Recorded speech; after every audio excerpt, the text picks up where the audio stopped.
now tuned in. You are now tuned into the realest show on YouTube with your host, the Angryman. What's going on, everybody? We back in the building yet again. Shout out to Mr. Lone Star. He said, my son heard your intro and asked, was I watching Invincible? I said, nah, I'm watching AM. He said, he's a cool dude for that intro. You got a young fan now, AM. Hey, man, salute to the young brother. Real talk. Let's see. Shout out to Tall. He said, what up, AM and BINOs? So, we got a lot to talk about. Now, one of the first things I want to talk about,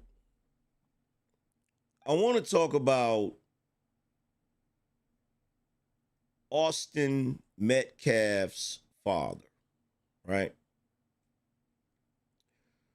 We got to illustrate something about his father. Now, everybody knows that Austin Metcalf's father, matter of fact, before we do any of that,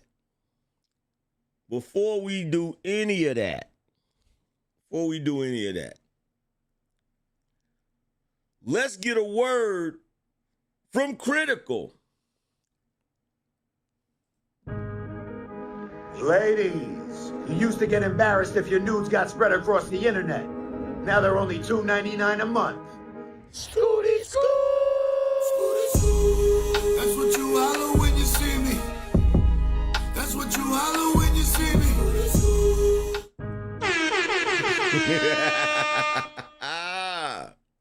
Shout out to Critical. I told him I was gonna showcase his videos. You feel what I'm saying? He always got a good word for us. You feel me? But yo, I want to talk about Austin Metcalf's father because a narrative is being painted, especially here on YouTube with a lot of content creators. They are trying their best to push a narrative, to paint a narrative, all of those different things. And they want us to believe that they're not trying to push that narrative. And we all know what it is. It's a narrative of racism. Now, how they're able to finagle this, I have absolutely no idea. I don't know how they can make it seem like the family of the victim, and they haven't outright said this, but I know it's underlying, right? Because whether they want to admit it or not, whenever you hear individuals talking about the details of the incident as far as what we know about it, they're always like, well, Carmelo was just under the tent. Why did they want him to leave? See, here's the part they don't want to say. The part they don't want to say is they're trying to allude to the fact that Austin and his brother was being racist. That's what they're trying to allude to. You feel me? Because why else would the family do a press conference and make all of these racial references, and then when the father, Jeff Metcalf, shows up, not saying anything, not bothering anybody, just standing there watching the press conference, they have him trespassed and escorted out, right? It's because everybody wants to believe that this is about race. Even here on YouTube, when I'm talking about this situation, I'm not talking about it from a racial standpoint. I'm talking about it based upon the facts that we know, based upon what's right and what's wrong, based upon the law. But in spite of that, there are a bunch of individuals running around YouTube referring to me as a coon and a sellout and all of these different things, which lets me know that they themselves view this as a racial issue, right? Now, the other day, they had some sort of rally. I didn't cover the rally. I didn't talk about the rally. I didn't even entertain the rally. And the reason why I didn't entertain it is because I know there are going to be some people on both sides that have intentions of pushing a racial agenda. This is the reason why we have to talk about Jeff Metcalf. We have to talk about him, right? We have to talk about his actions ever since this happened, okay? So one of the first things I saw was this. We haven't really had a chance to talk to you about this. You had mentioned a few times that you had forgiven the suspect for what correct. He did. I do. But we just informed you about these documents. And That doesn't change anything. Okay. This has to do with me and God. God teaches us in the Bible. He talks about forgiveness. He also talks about revenge. Not for me to seek. God will take care of it. We haven't really had a chance to talk to you about this. So already off the rip,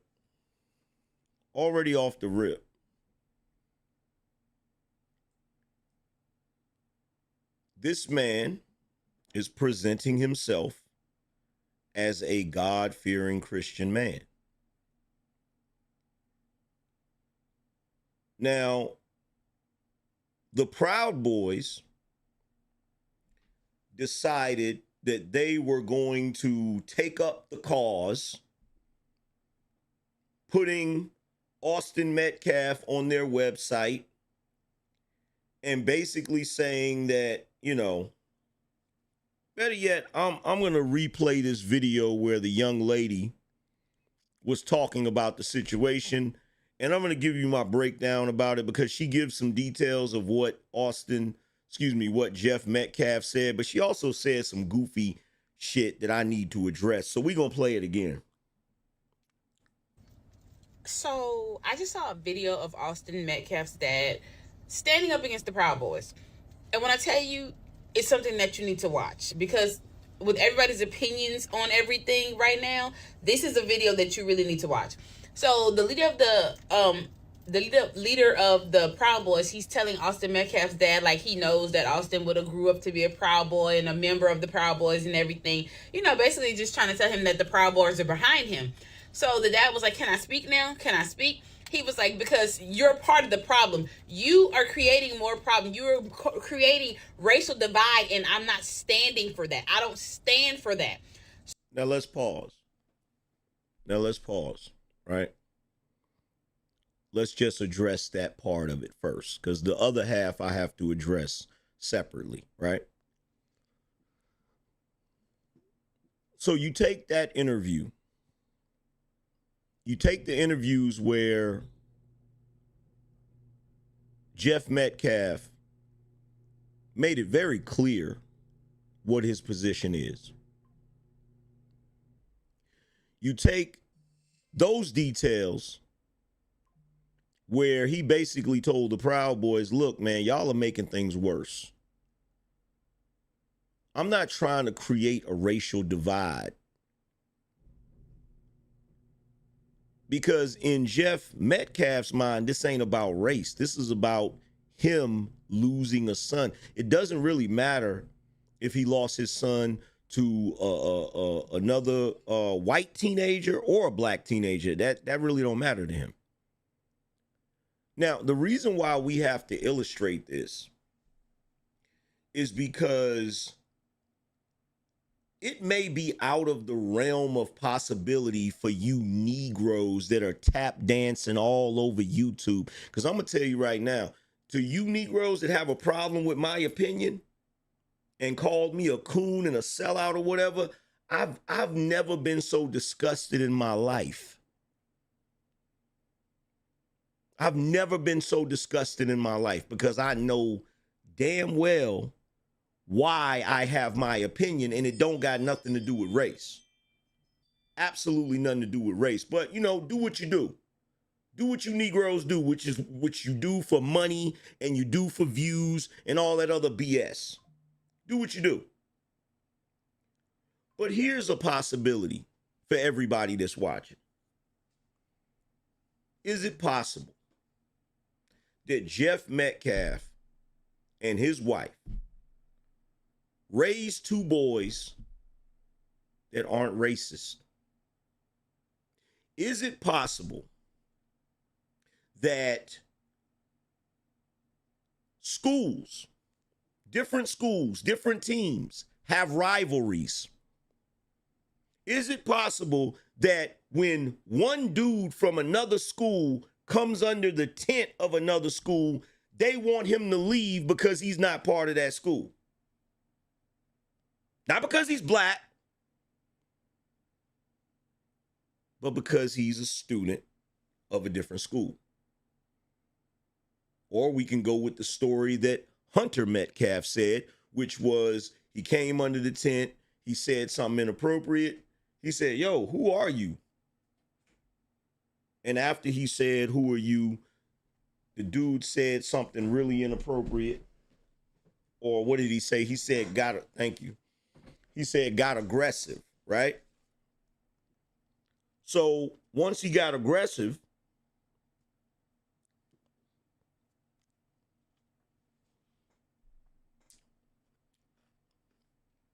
Austin stepped to him.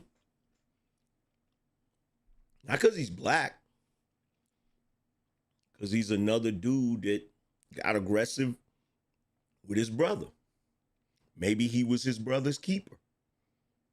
Maybe he was the brother that always step up for the other brother.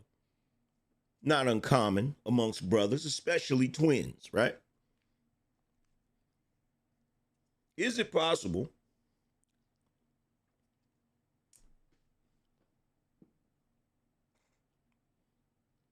that absolutely none of this has anything to do with race? Absolutely none of it. It's just a matter of some kids getting into shit the way kids get into. In fact,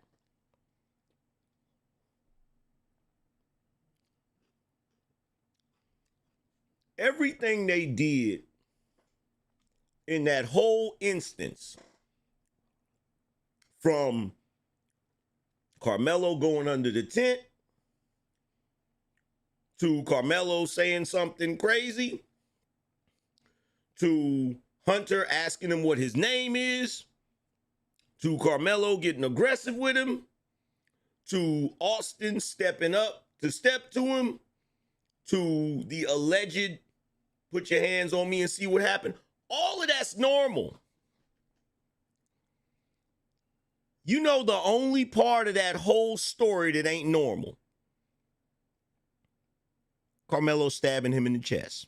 That is the only part of the story that is not typical teenage behavior. All the rest of it is normal. All of it.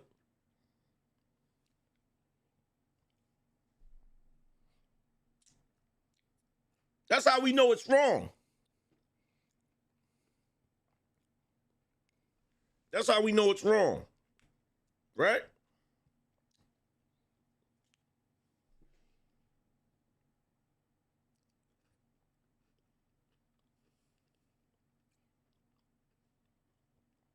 Now, here's the sad part.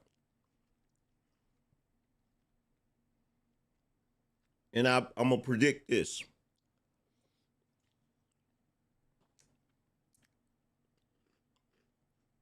I bet you any amount of money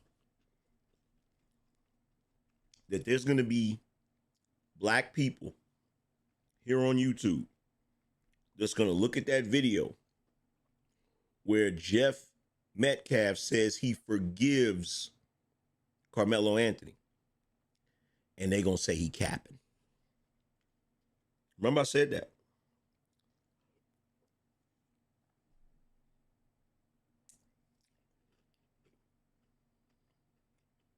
There are some that are even gonna go so far that they're gonna say, oh, the only reason he denounced the Proud Boys is because of the optics. He's trying to make it look good for the trial. I bet you. How do I know this? They do that shit to Trump all the time.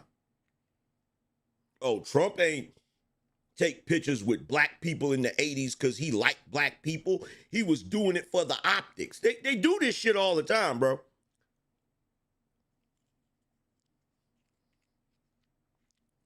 Now, the same allowances that I gave the Anthony family. I told y'all the other day that when we was watching that video, I do not believe that Carmelo Anthony's mother was fake crying. I don't. I don't believe the father was fake crying. I am pretty sure they are getting threats. Because people are crazy. People are crazy. People take sides on situations as if they themselves are experiencing the situation. So I don't think their reaction was fake. I think they didn't even have the idea to do that press conference. I think it was that snake oil salesman, Dominique, whatever his name is. I think that was his idea. He obviously put that script together. Okay? Because we don't know what happened at the Anthony household. They could have went berserk. They could have had a whole, what the hell were you thinking? All of that. We don't know. I'm going to give them the benefit of the doubt. They didn't do it. The son did it. Okay?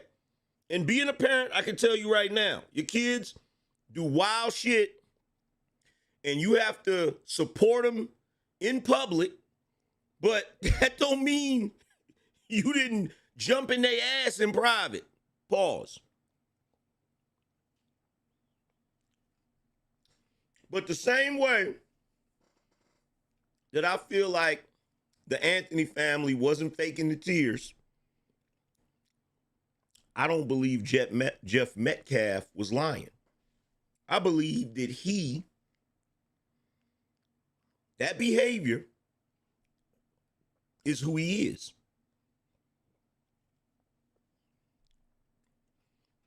He strikes me as a no-nonsense type of dude that is straightforward and cuts through the BS. And that tracks with him going down to that press conference. He didn't go to that press conference to intimidate nobody. He went to that press conference because he wanted to see what was going to be said with his own two eyes. That's what he went down there for. That's what he went down there for.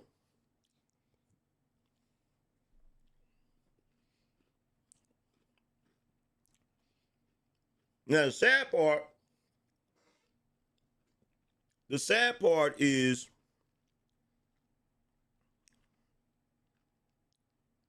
a lot of black folks have already made up their mind.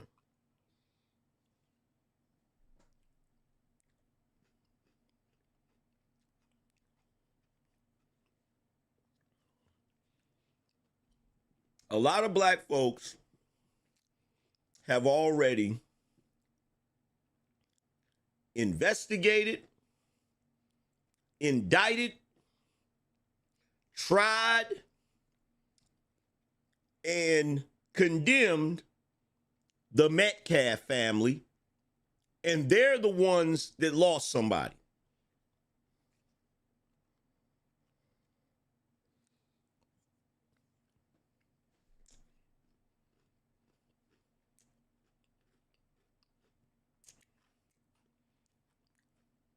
Now, y'all can say what you want to say about me, all you detractors, right?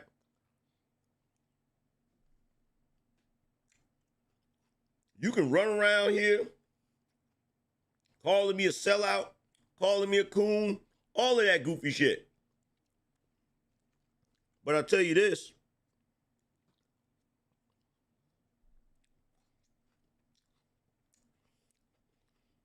That's the straw that broke the camel's back.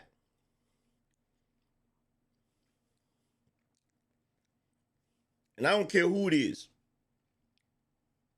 If you calling me a sellout and a coon for my opinion, 2 months from now, we not going to be kikiing. We're not going to be on panels together sniggling and giggling. It ain't going to happen.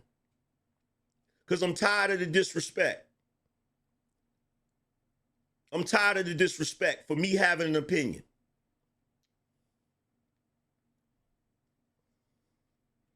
I'm sick of it.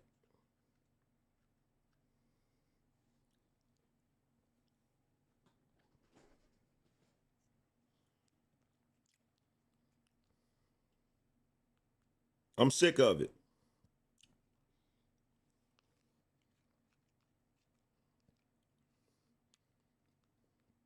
Because the funny thing about it is,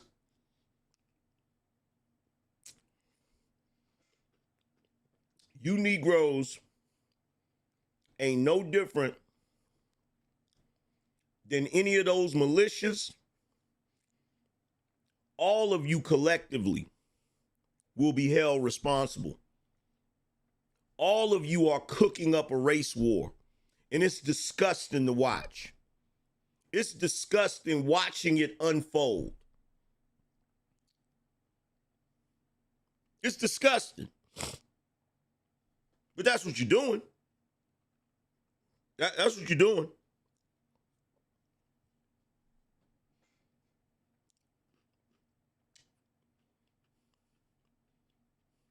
That's what you're doing.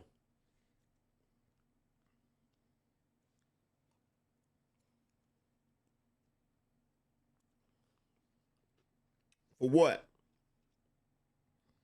Because you want to place all of your prejudice and all of your bigotry on these two kids. And keep in mind, I don't even think that Carmelo Anthony had any animosity towards the twins because they were white. I don't think Carmelo Anthony did that because they're white. I don't think they asked him why he was under the tent because he's black. I think it was just teenagers doing what teenagers do. Period. I don't think it had nothing to do with color on either side. But y'all do. And that's where the problem is at.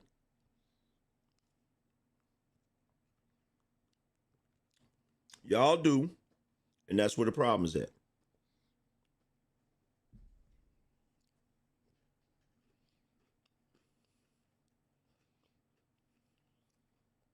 That's where the problem is at. And that's usually how it goes.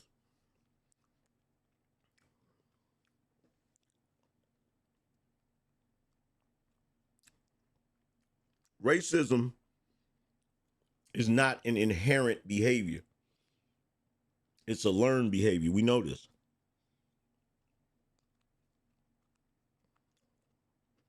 Y'all forgive me. My wife went to go get me some ice cream. And I know it's going to melt if I don't eat it.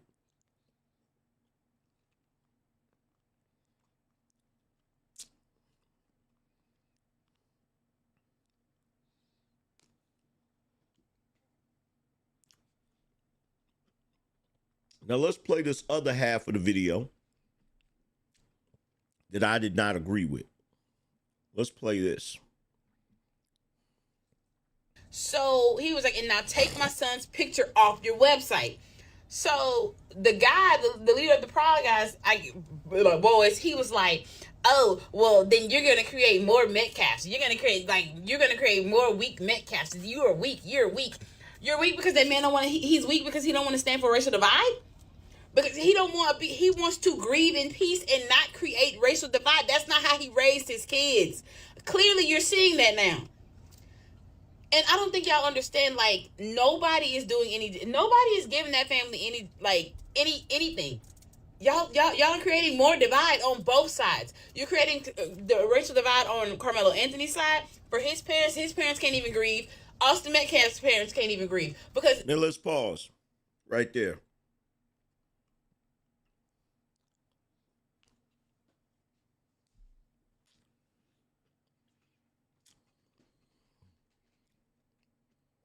Black people got a real bad habit of doing something, right? I don't know if y'all noticed this, but there's a habit of, you ever notice how if a guy does something wrong, he's just wrong? But if a woman does something wrong, the guy and the woman is wrong? Notice that, like, if there's a relationship and they go to couples counseling, if the guy did something wrong, he's wrong by himself. If the woman did something wrong, then both the man and the woman are wrong. In other words, the only reason the woman did something wrong, it was due to something that the man did. Right? Y'all notice that, right?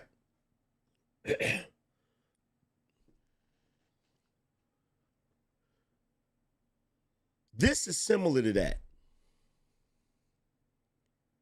Now, I get that she's trying to point out that Jeff Metcalf doesn't want to create a racial divide, and you're trying to be as fair as possible. But what are you talking about when you say the Anthony family isn't able to grieve? They don't have to grieve. They haven't lost anybody.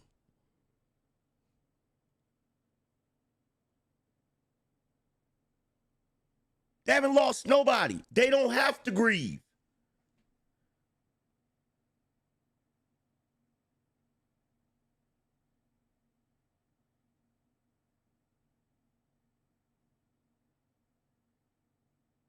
Like and see, here's the thing.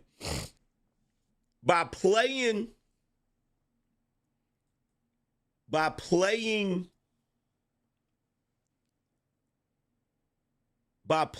victim, you diminish the loss and the impact of the loss for that family.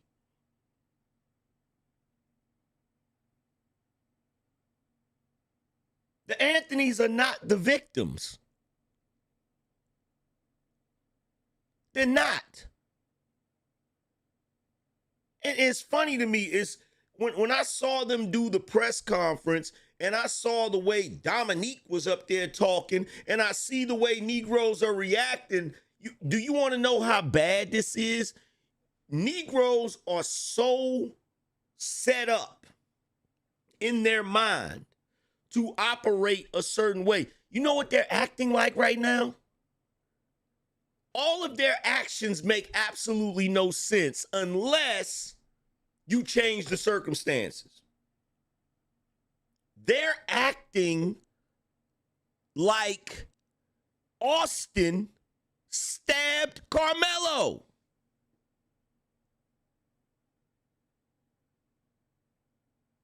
If you rearrange the circumstance and then look at the way they're acting right now, everything they're doing right now would make perfect sense if Carmelo would have been the one that lost his life.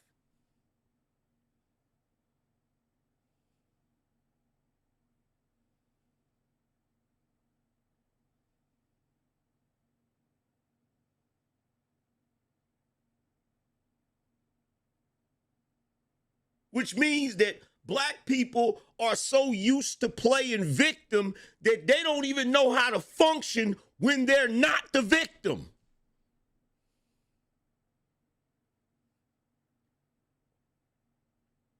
Them doing that press conference, them up there crying, talking about how they need justice. That would have been perfect behavior if their son would have lost his life. It would have made total sense to ask Jeff Metcalf to leave the press conference if his son was the one that took their son from this world.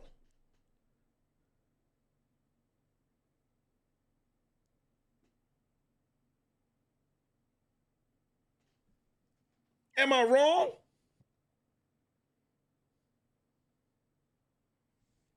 Watch what else she says, though. Believe it or not, both of those families lost a child. No, they didn't. No, they didn't. And to say that diminishes, bro, to say that diminishes the loss of the family that actually, factually lost a child.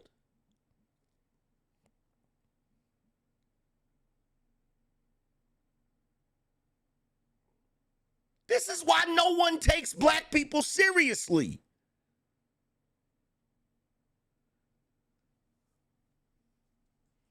Austin Metcalf's dad lost his child physically. Carmelo Anthony's parents lost their child emotionally. They can't not be the victim. They can't not be the victim.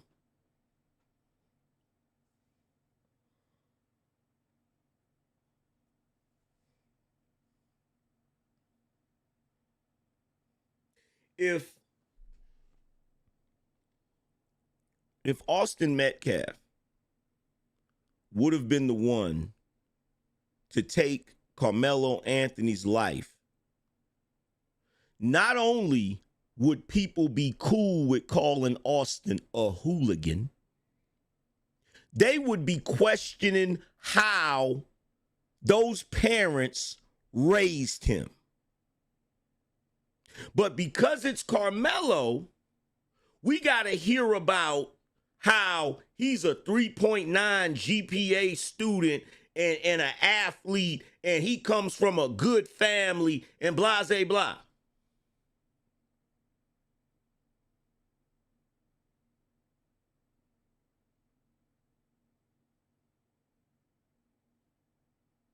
Yo, the hypocrisy is legendary.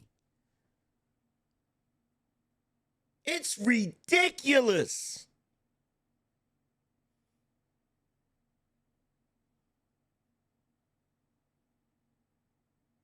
Talking about they both lost a son. How? The Anthony's son is at their house. They can see him, touch him, hug him, talk to him.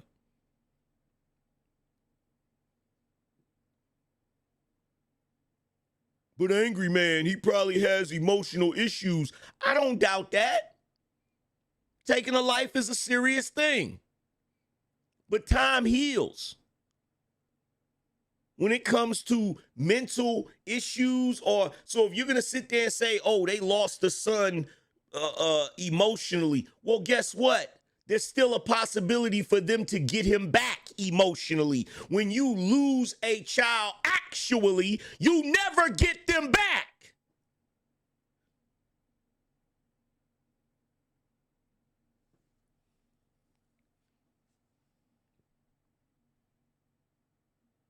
Like, what are we talking about?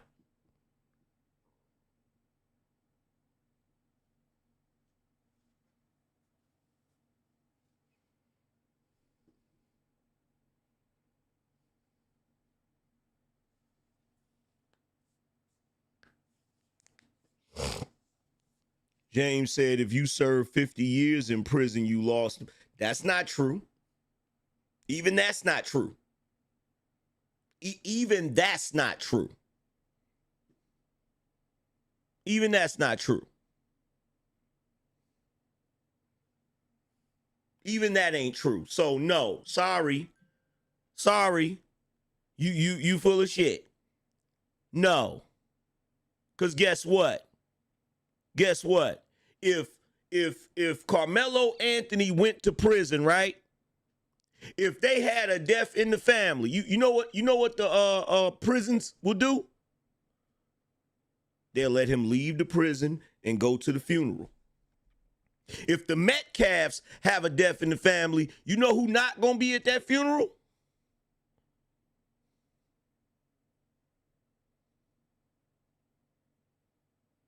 If the Anthonys want to see their son, they can go down to the prison. If he gets convicted, they can go down there and visit him. They can go down there and visit him, talk to him, all of that shit.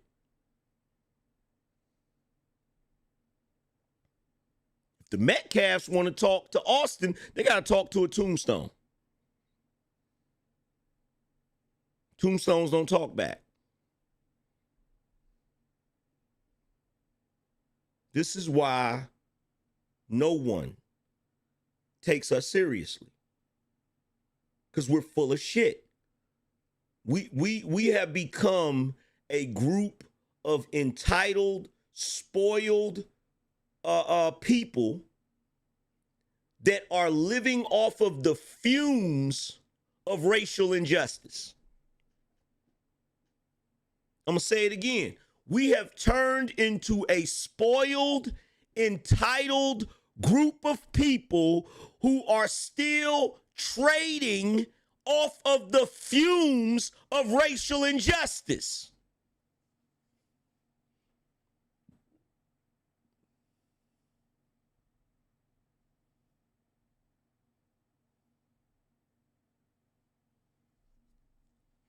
Then you got Negroes telling me, oh, you came a long way, but you went the wrong way. No, I didn't go the wrong way. I went the same direction that everybody else in here went, where we're trying our best to leave all of you people in the past with all that racist bullshit, regardless of what side you on.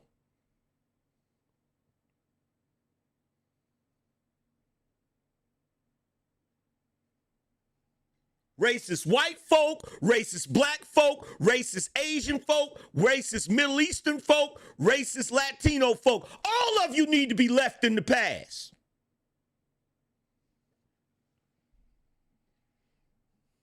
That goofy shit has been a stain on this society for too damn long. But why am I surprised? Why am I surprised? You Negroes are openly prejudiced to me just because I'm light-skinned. I shouldn't be surprised.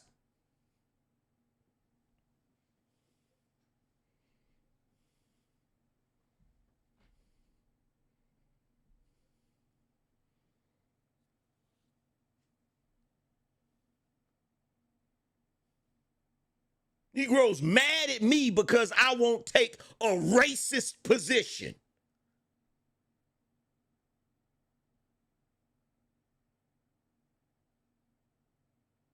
What you need me for? According to all you Negroes, I ain't black no way. So what the hell you need me for?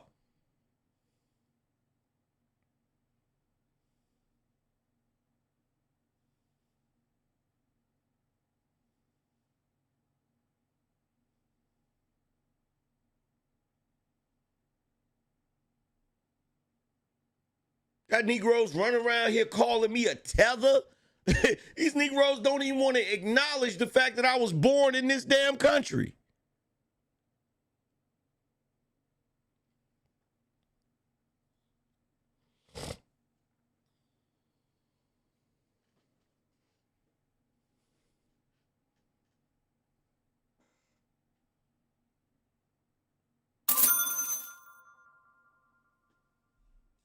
My parents ain't immigrants. My grandparents ain't immigrants. Like, what are we talking about?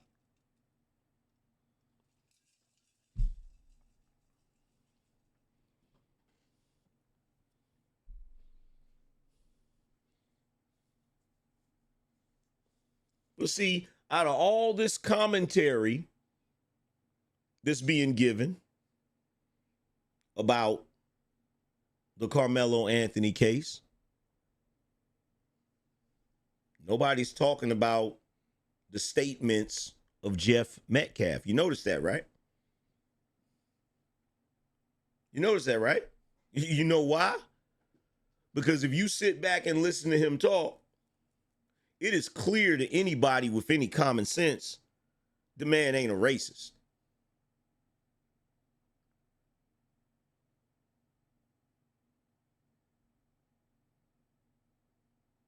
Now, I know what Negro's gonna say. We didn't call him a racist. You didn't have to. You didn't have to. You didn't have to.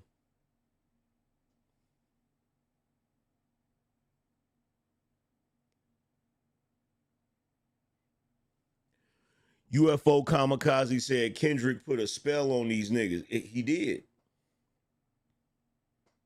He did. The Negroes you see giving commentary, these is a bunch of not like us Negroes. They not like us. They not like us. They not like us. This nigga had a whole anthem last year that centers around division.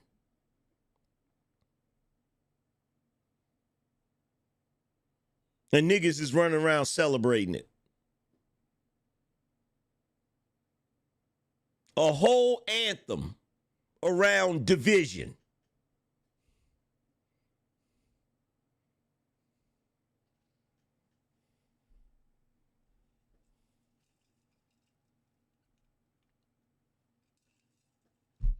And that's why I said it was problematic. That's why I said it was problematic last year. That's why I said it was problematic. It had nothing to do with the music. It had everything to do with the message. We were almost out of there. Y'all know that?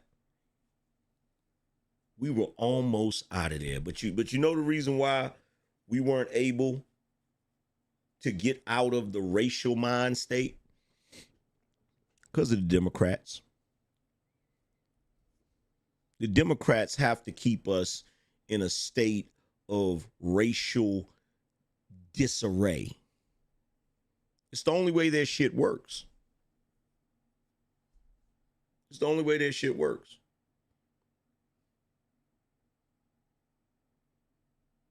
In fact, if you were old enough in the 90s to remember, they didn't even talk about race on television. Remember that? How many of y'all remember that? Back in the day, we had cartoons that was racially diverse. Those cartoons would have white people, black people, Asian people, male, female. We grew up watching cartoons that was racially diverse.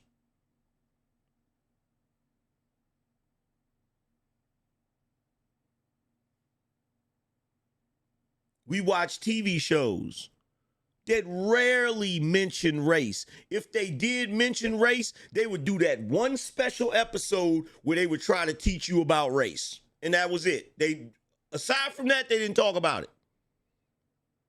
They had one episode on Roseanne that dealt with race when DJ was playing Romeo and Juliet was being played by a black girl in his school, and he was going to have to kiss a black girl, and he was asking questions about it. That's the only episode they did about race. The Cosby Show did no episodes about race. Absolutely none. They did episodes about drugs and wouldn't do no episodes about race.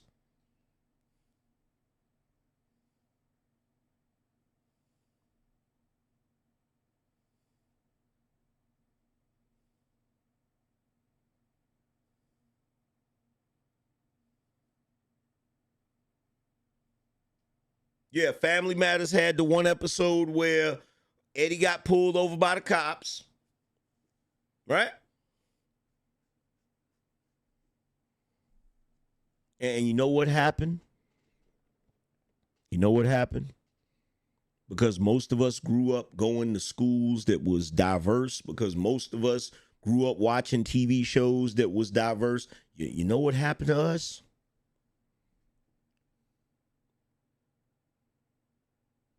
We became a generation, in my opinion, that is the least racist generation.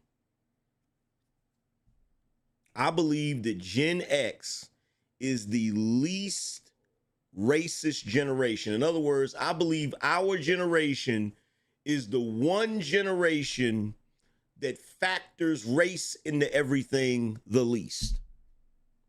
I truly believe that.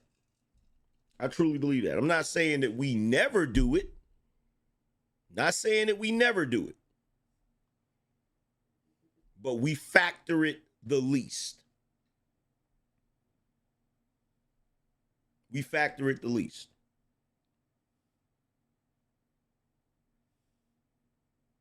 How do I know this?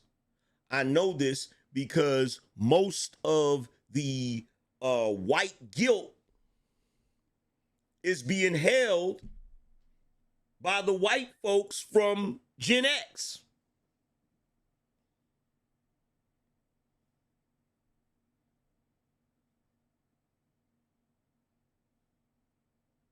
The millennials don't really have white guilt because by the time you get to the millennials, they like, well, we didn't do nothing.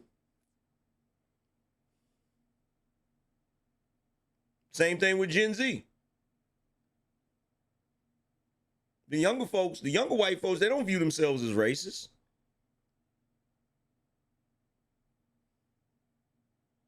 Now, Gen X white folks, they probably remember some of the boomers and some of the, because back then it was, it was a little wild. You probably heard some wild shit. And look, I'm going to keep it all the way funky. White boomers weren't the only ones that was racist.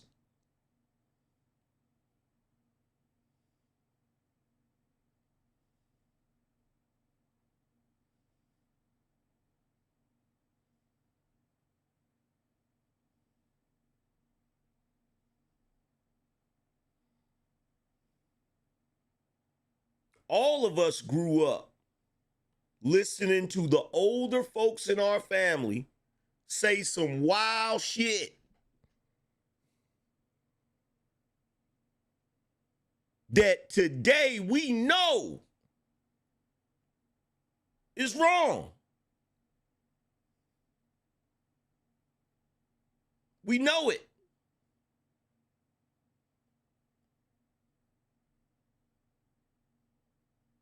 We know it's wrong.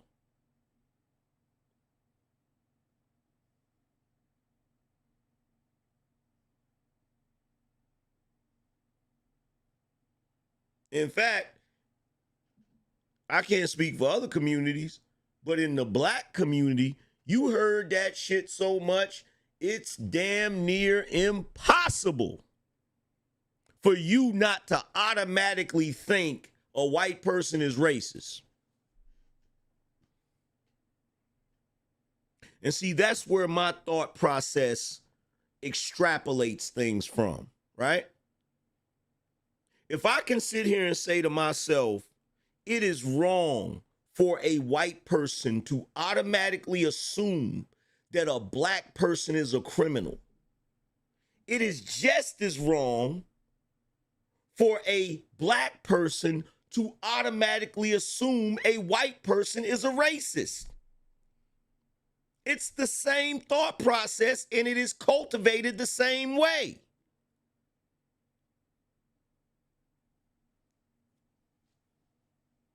It's cultivated the same exact way.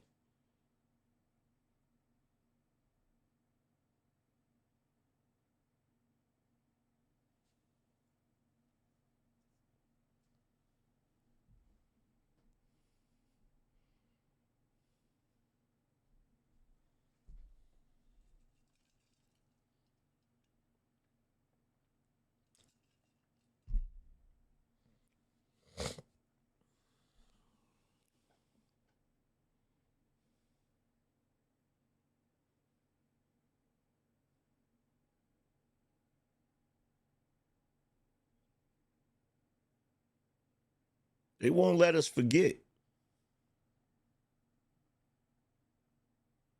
They won't. I remember one day I was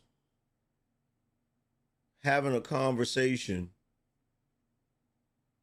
I think in the Discord server. And somebody said something about, do you think racism is taught? I said, yeah. It's taught to all of us. Because God forbid that we should mess around and forget to be racist.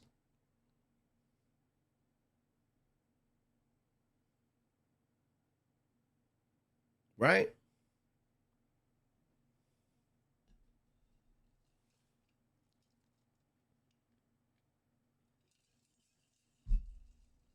How dare us? How dare us forget to be racist? We need a reminder. We need a reminder. That's why every year, at least once a year, we get the slave movie. Every year, at least once a year, we get the slave movie. You know, we get that movie where it shows black people dehumanized, broken, and beaten, and it shows white people demonized, horrible, and terrible.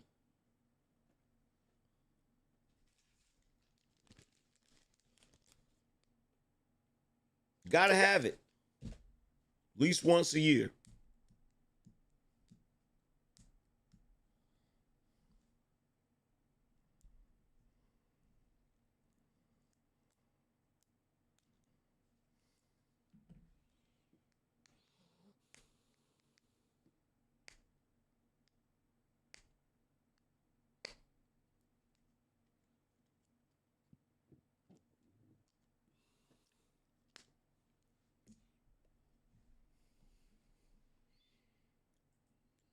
Shout out to Malachi. Said, damn, I almost cried on them songs you play. I felt my spirit uplifting.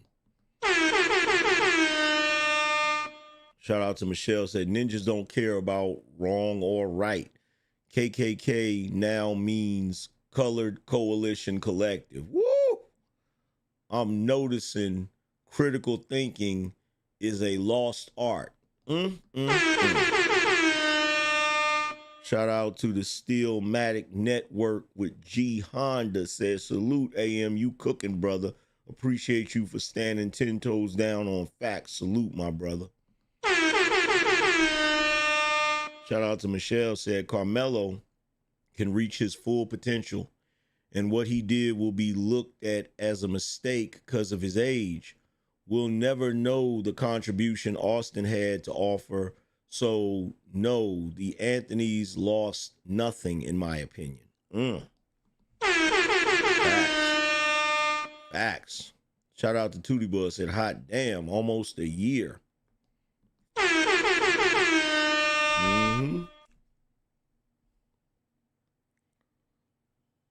Let's see who else we got in the building. Shout out to Delin. Appreciate you. Yo, we need some people to support the show on the Cash App side. Hit the support. Shout out to my man Malcolm. He said, keep up the hard work, AM. Speaking of racism and race betas, we now have to turn our attention to Letitia James. That's right. Oh, yes. She belongs to the streets. So, a couple weeks ago, I gave my thoughts on the Letitia James situation briefly. Briefly gave my thoughts on the Letitia James situation, right?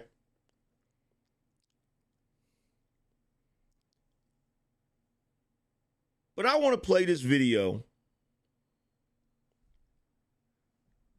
that is referring to the charges and the accusations of fraud that are now levied at Letitia James. And we gonna get into it. We gonna get into it. Let's play this real quick. Joining us now, Congressman Darrell Issa of House Judiciary. So let's go through the allegations. Let's come down to the allegations. How serious are they? That she falsely claimed she was married to her father. She falsely claimed that Norfolk, Virginia home was her primary residence. It's 500 miles away from New York. And she told a mortgage lender that she was buying a 4-family dwelling in Brooklyn. It was a 5-family dwelling. What do you make of all this? Well, it's quite serious because willful fraud in order to get an economic advantage is clearly much more serious than what she tried to allege from President Trump. It's one thing to say you think property's worth more than it may or may not be worth, or that you're richer than you think you are. That's open to some debate as to what you think things cost and are worth. But if you're just outright lying about where you live and what you're doing, there's no question at all. That's fraud, and it's extremely serious. So it is serious. Does Congress or any House lawmakers plan to do anything about this? Well, I think we're going to let the Department of Justice do their investigation, but we're going to be monitoring it. And Chairman Jordan takes very serious the whole point of getting the Department of Justice to go back to doing what it's supposed to do, which is both white-collar crime and, if you will, violent crime, and prioritize it appropriately. But this does seem to be one that's worth doing an investigation on. I'm glad they are. Thank you, Congressman Darrell Issa. Thanks for joining us tonight. It's good to see you. Joining us now, So there's a lot to unpack here, right? Because some people will say, oh, well, did Letitia James do the same thing that Donald Trump was accused of? Actually, no. Actually, what Letitia James is accused of is worse than what she pursued Donald Trump about. Donald Trump was charged with overvaluing his Mar-a-Lago property for a loan which he paid back. Even the bank stated clearly, we knew he overvalued his Mar-a-Lago home. We still gave him the loan because he has paid back a number of loans to us, right? There was no victim. Nobody lost any money, right? In fact, it's actually a common practice in real estate where people will overvalue the price of a property in order to sell it or whatever, right? It's common practice, right? Which is why when Letitia James originally wanted to pursue this case, everybody in any type of legal profession stated that it was ridiculous.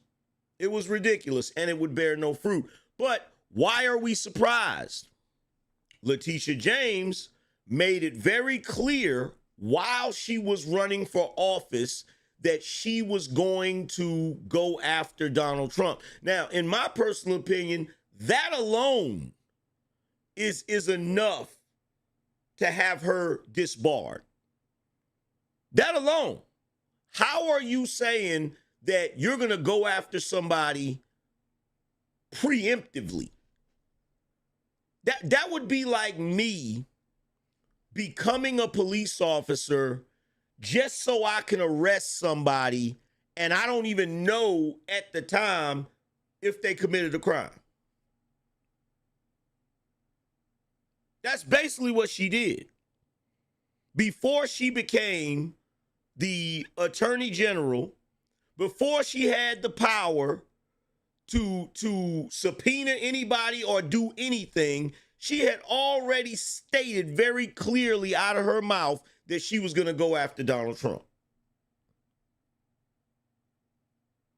Now,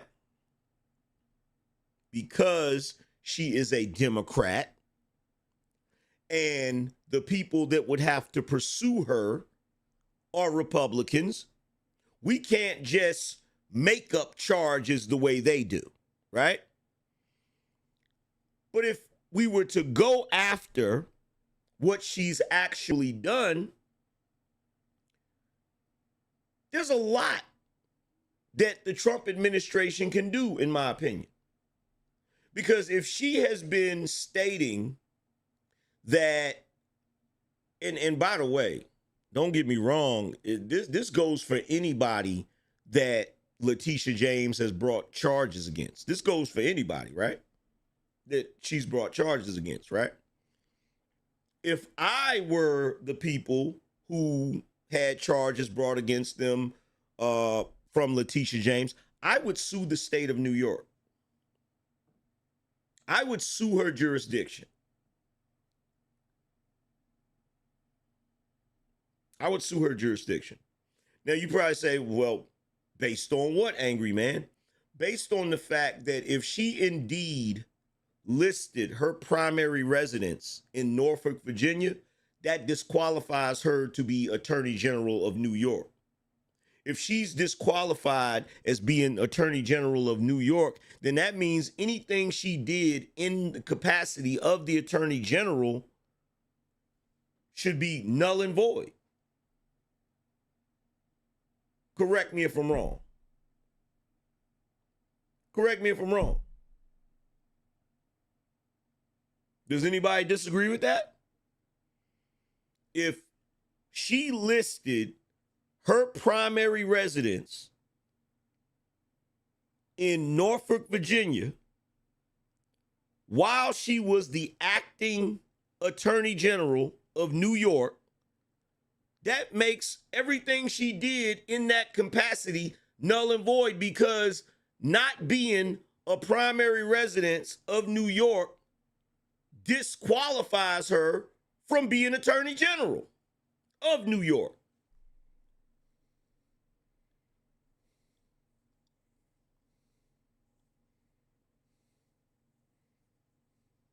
And look, the irony here is,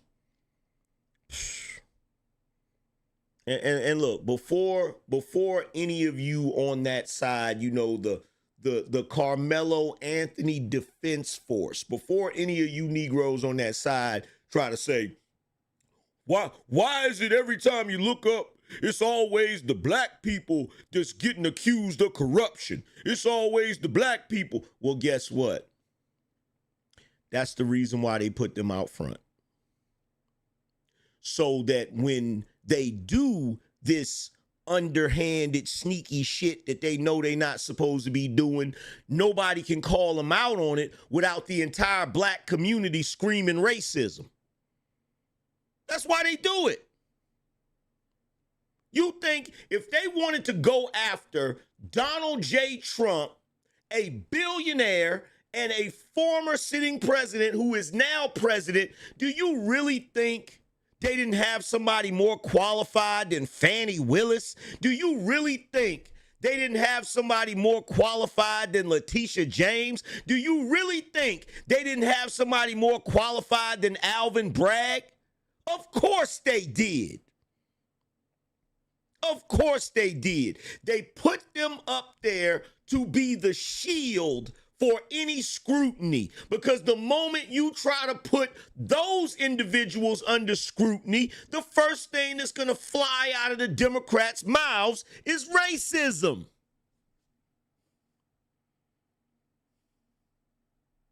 Like right now, they're going to wind up for that. That's why she got on the mic. I went to Howard University. What the hell did that got to do with you being accused of fraud?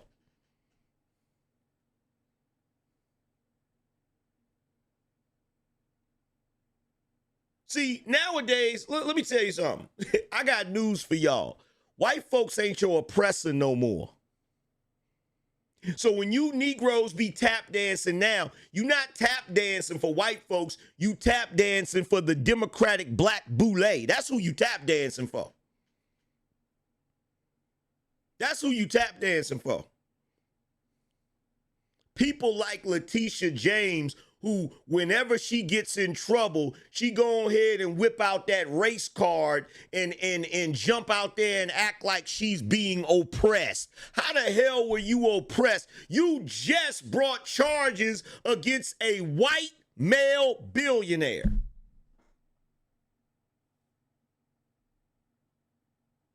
And we know you don't think you're oppressed, because if we thought that you thought for 1 second that you lived in this racist world that you claim it is, you damn sure wouldn't be coloring out the lines like that.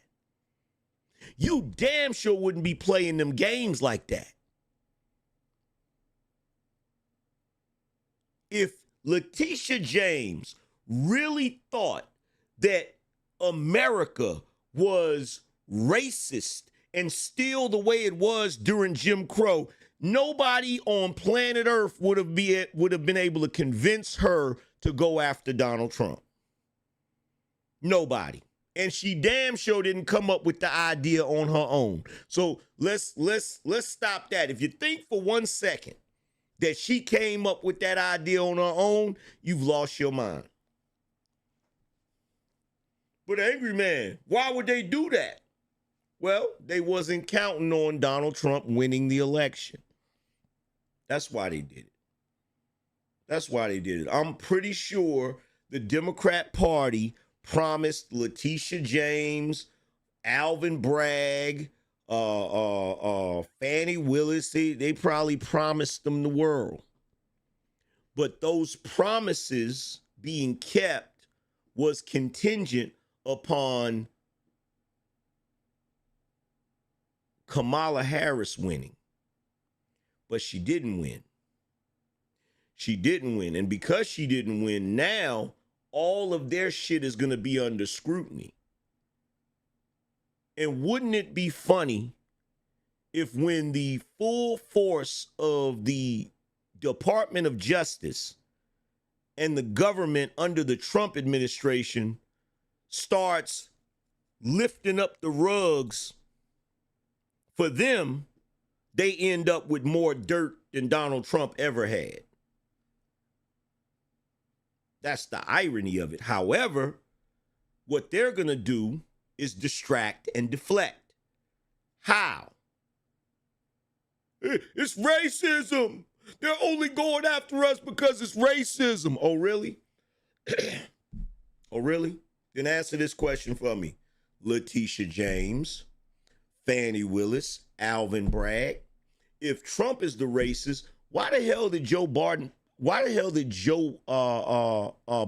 pardon everybody except y'all?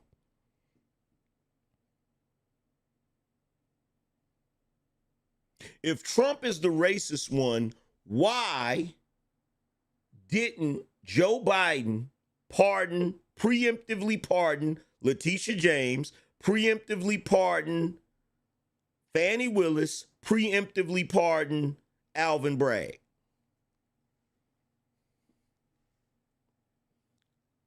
Why didn't he do that?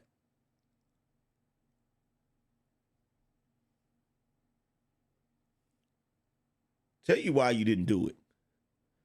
Because the contingency plan is, if Donald Trump did win, somebody got to take the fall. See, you serve two purposes.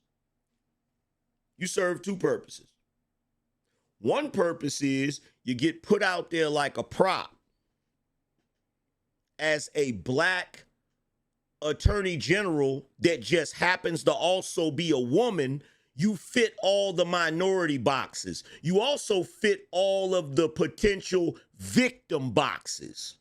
So if Donald Trump's administration comes at you, you can use the fact that you're black, that you're a woman, to say, oh, they're just coming after me because of misogyny, racism. And if it doesn't work, if that doesn't work and you end up going to prison, why would Joe Biden care? You're just a black female attorney general. I hate to say the truth, but it's obvious. It's obvious for anybody with eyes to see. It's obvious for anybody with eyes to see. You're a useful moron. See, if he would have sent a white male attorney general at Trump, that evens the playing field. The Trump administration can go hard at them. See, a white guy can't hide behind victimhood or his race or his gender. You see?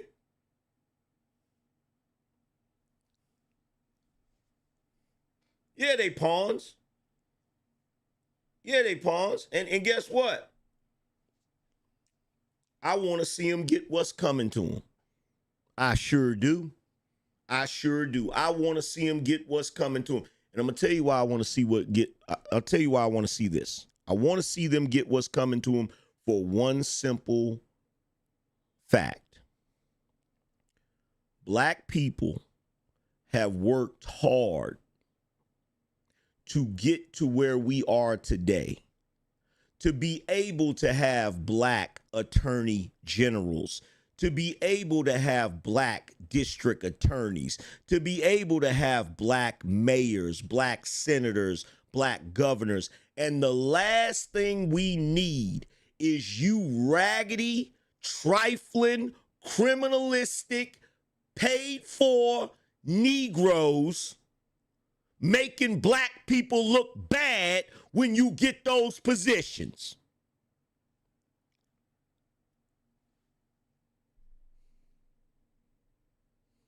See, to the brothers that was talking about me, let me help you out.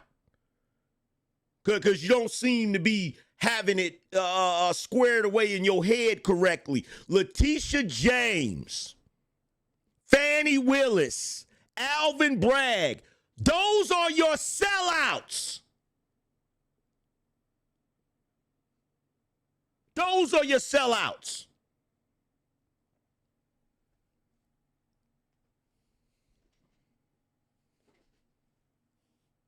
The individuals who are black that get into high places just to make black people look bad.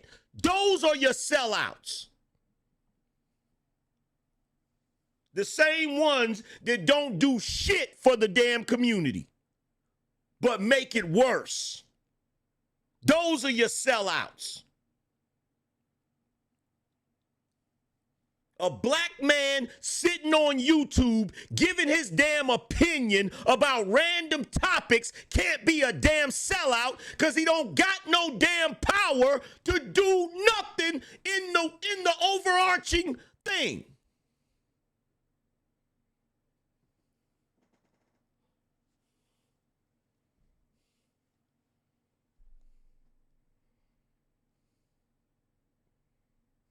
I don't have no damn power to unilaterally change a law, to unilaterally prosecute somebody or unilaterally bring charges against somebody or whatever.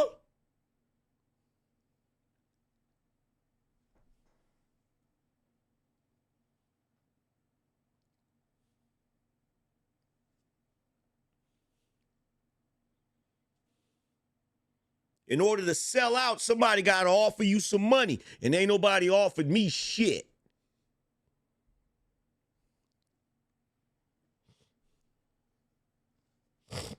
And never will. You know why? You know why they never will? Because people in the position to offer you the ability to sell out ain't stupid. They know I'm not a sellout. Because if I was, they would have approached me a long time ago.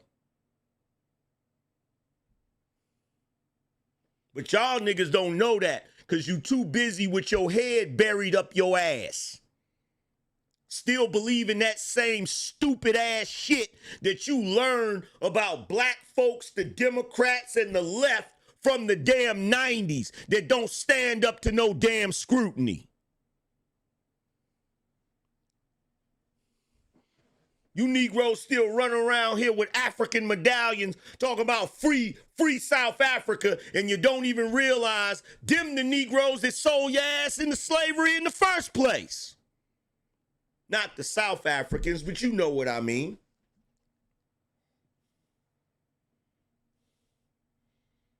You Negroes still running around here talking about some, even as a crack fiend mama, you always was a black queen mama. We smart enough to know you can't be a crackhead and a queen at the same time.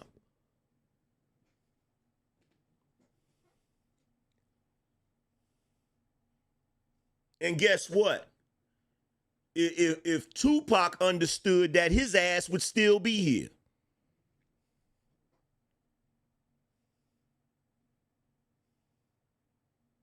Now, there's some truth for your ass. There's some truth for your ass. I'll take every last thing you Negroes run around here glorifying and personify it.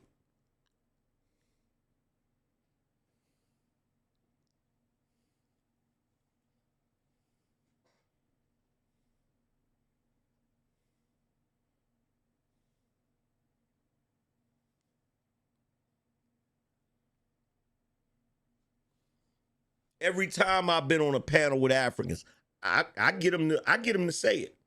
I pull it out of them. Every time.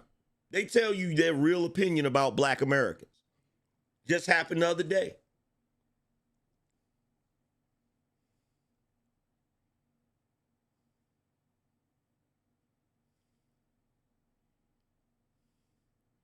The other day we was on Will's panel, and there was an African dude in there, and he was saying something about some.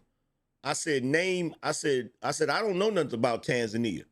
He said, that's your ignorance. I said, I don't need to know nothing about Tanzania. But y'all know everything about us. And Will was like, why is that? I said, because we the shit. And then the African dude was like, yo, y'all be listening to Afro beats or some shit he said. And I was like, no, I don't. I don't listen. What you're talking about right now, I don't listen to that.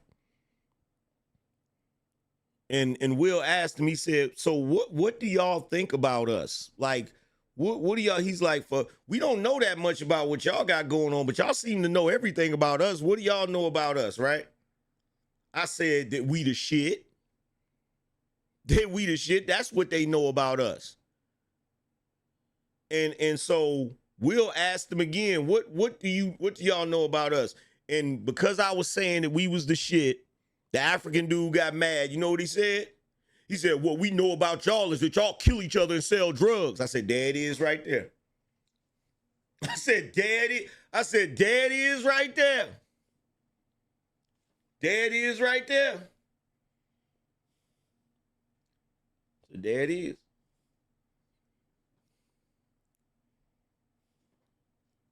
There it is.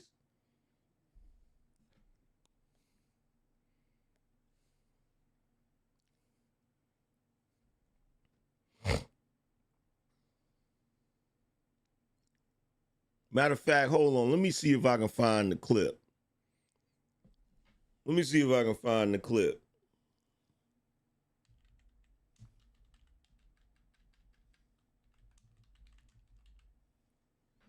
Let me see if I can find the clip.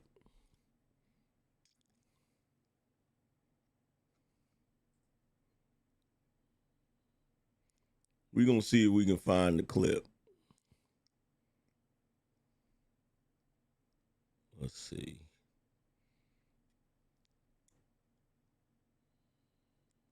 What was that? That was Easter, right? That was Easter, right?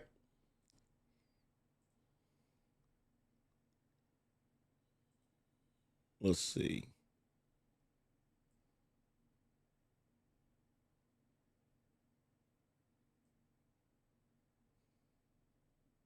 It about my thoughts, my opinion. Front 9 points. And you get going on now. Stay in your place. Hold on. Let's see. I don't know, the way Angry was talking earlier, though, I was going to turn my video on. If you treat me good, I'm going to treat you good. If you treat me like shit, I'm, fucking. Me and him Y'all have wanna already know? made up. Do that shit.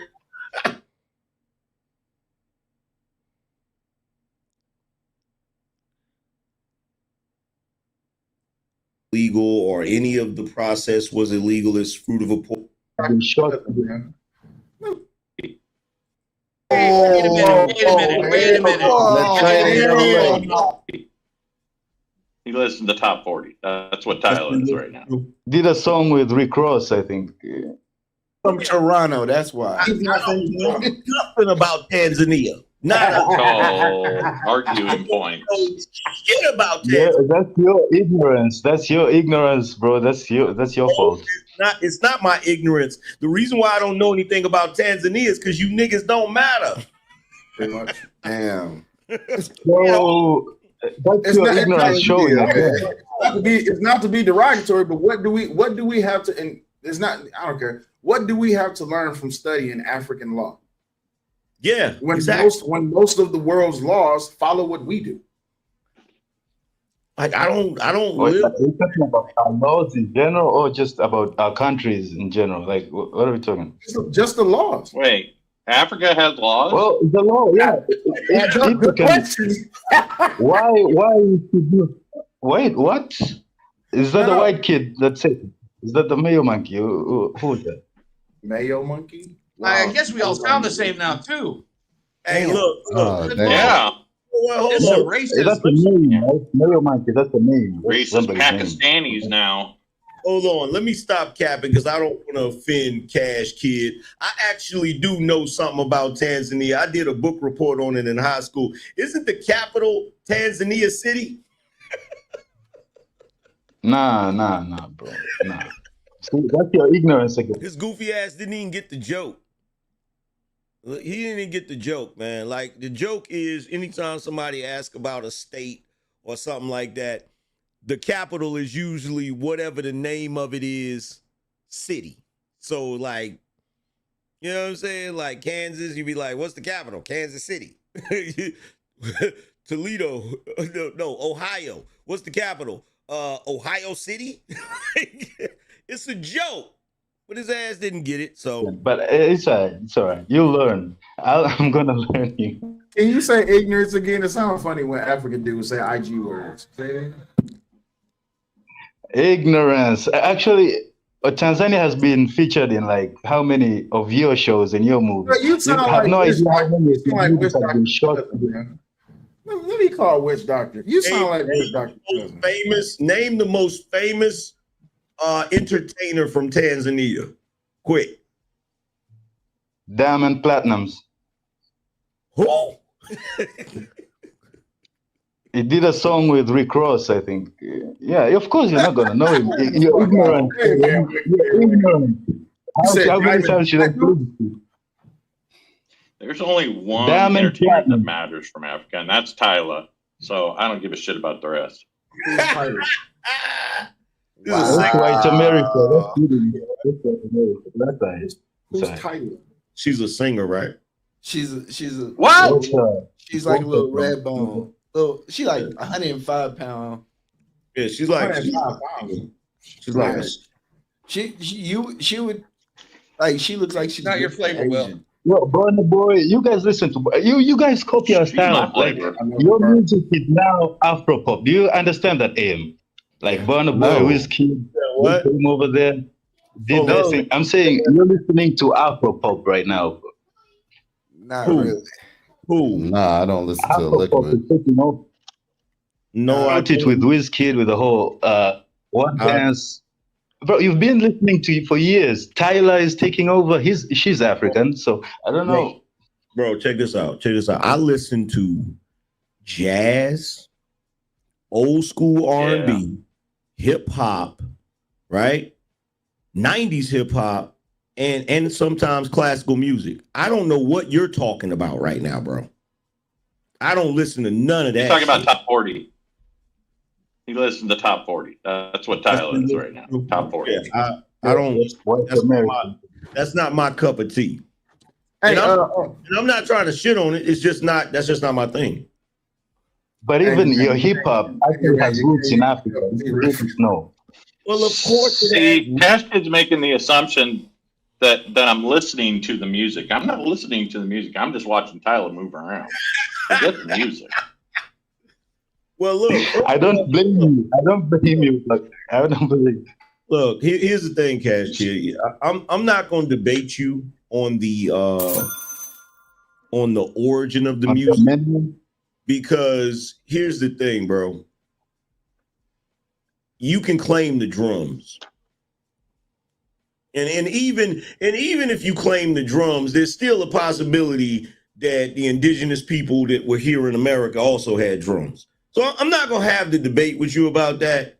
You know what I'm saying? I give you the drums, bro. But to say that hip hop has its origins in Africa is a bit of a stretch, bro. It's a bit of a stretch. There's a lot that happened between then and there, bro. So do your research, Ian. Do you okay? So when did hip hop got its origins from African Americans? That's where hip hop came from. Not Africa. It came from African Americans. Y'all got to stop trying to see. I'm gonna tell you something that y'all be doing over in Africa, right? And it's very shameful. And E Black, you better start speaking up when it comes to this, bro, because you over there mighty quiet. I'm tired of y'all Africans trying to claim the things we've done here in America post-slavery. Okay, just because you want to try to throw the transatlantic slave trade in there and assume that all of us came from Africa, don't mean you can take credit for what we've done here in America. You do realize that, right? I mean, mostly you've done is shooting each other and selling dope, but I'm not going to talk about that. Did you hear it? Did you hear it? Did you hear it? Bruh, I'm able to do it every time. I'm able to get them to be honest every time. Every time. That is their opinion of us. Bro, because you over there mighty quiet. I'm tired of y'all Africans trying to claim the things we've done here in America post-slavery. Okay, just because you want to try to throw the transatlantic slave trade in there and assume that all of us came from Africa, don't mean you can take credit for what we've done here in America. You do realize that, right? I mean, mostly you've done is shooting each other and selling dope, but I'm not going to talk about that. Wait a minute. That train ain't never late. Wait a minute, Will. That train ain't never late. Will. That shit. I told you. I told you. And shout out to my man Will.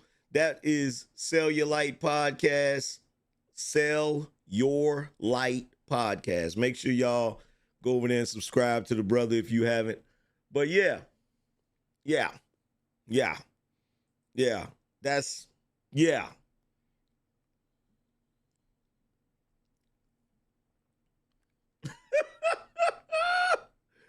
I'm saying, bro. You can't ignore that.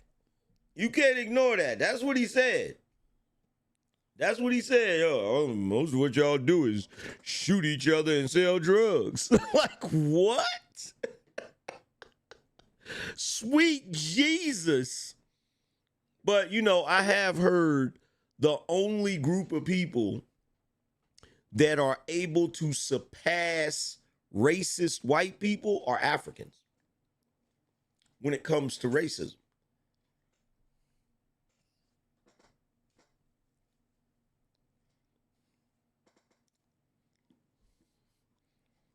I'm just saying. But yo, if you're just coming in here, man, hit the Cash App and support the show. Anybody that drops 100 or more will be a sponsor of the show. Shout out to Bandit. He said, show when I drop ashy foot.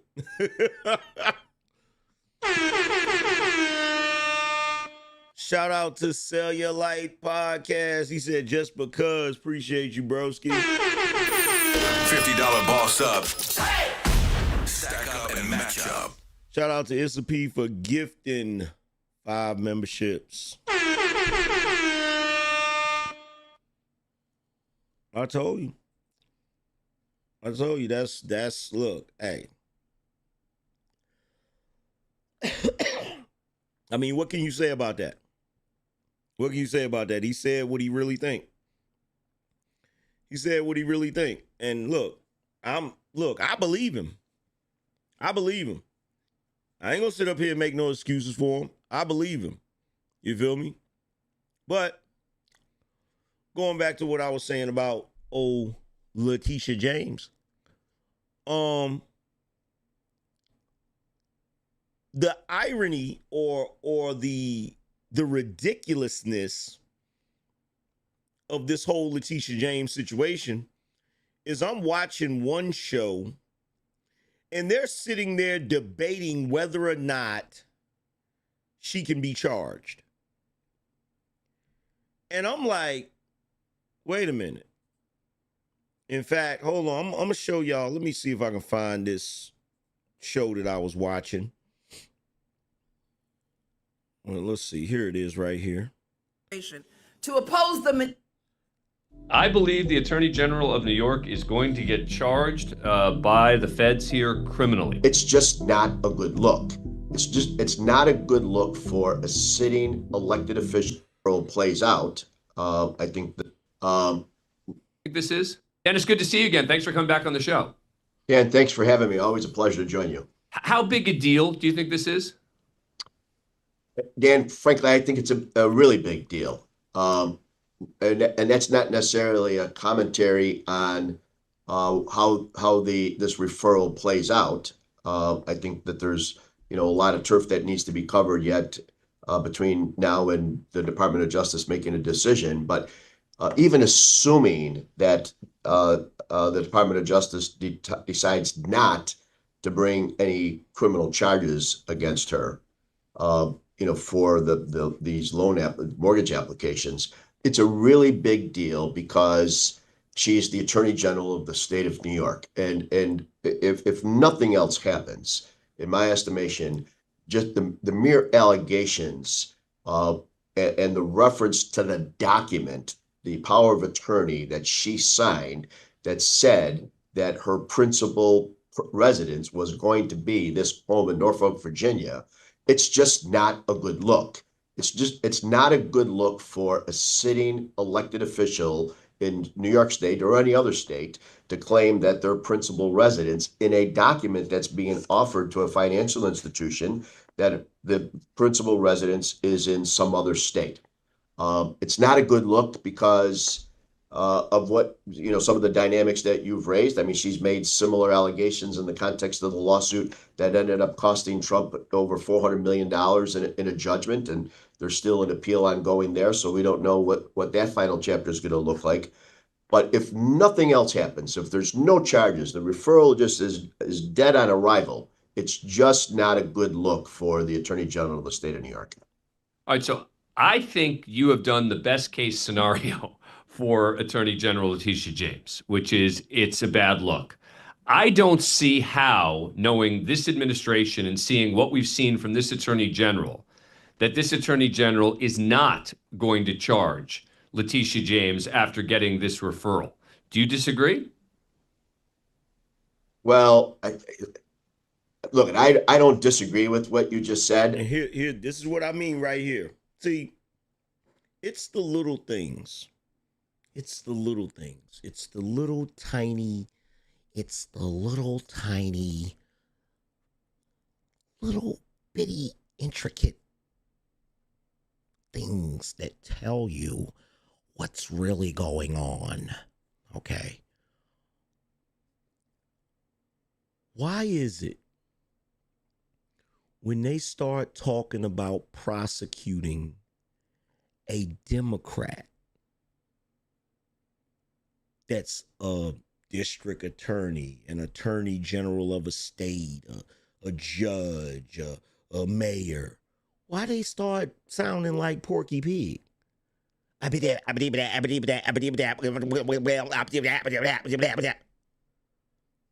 You know what it looks like?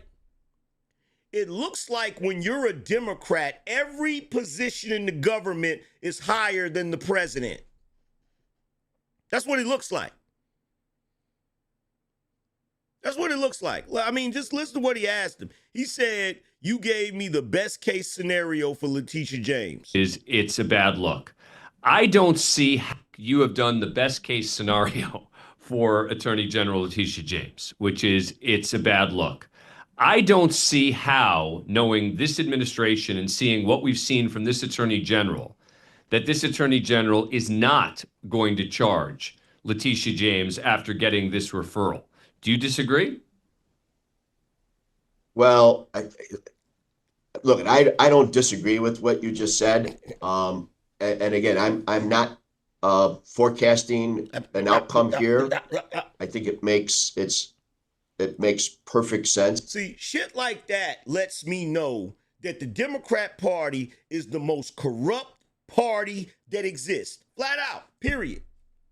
Why is he so nervous about talking about her being charged, but they have everybody has comfortably talked about and pursued charging a former sitting fucking president? How? How was it so easy to indict a president?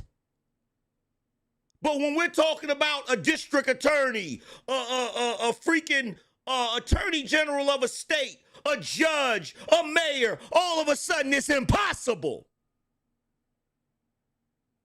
All of a sudden everybody's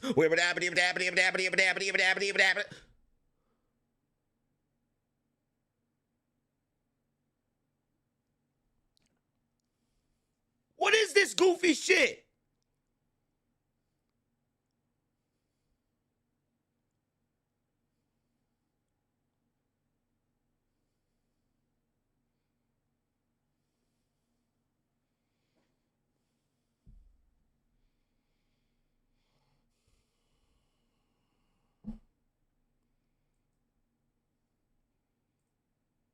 Like the Democrats can be caught red-handed. They can be caught red-handed doing some shit that is questionable, some shit that is illegal, some shit that is corrupt, some shit that they shouldn't be doing, and everybody's talking about some, well, you know, we gotta see how it plays out, and we gotta, you know, because you never know what's gonna happen, and we gotta understand that, you know, because it's not a good look, and because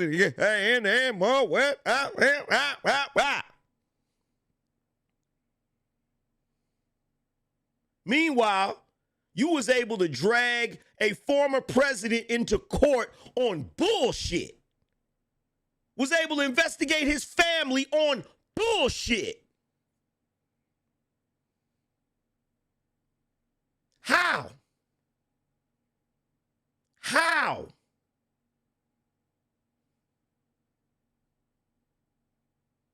Somebody make this make sense to me. Anybody. And the thing she's being accused of is 1,000,000 times worse than what Donald Trump was accused of. You got Fannie Willis down there in Georgia who literally admitted to stashing away campaign funds for personal use. Ain't nobody hit her with no type of charges. She said it sitting on the damn stand. We saw it. We know her and her little play thing,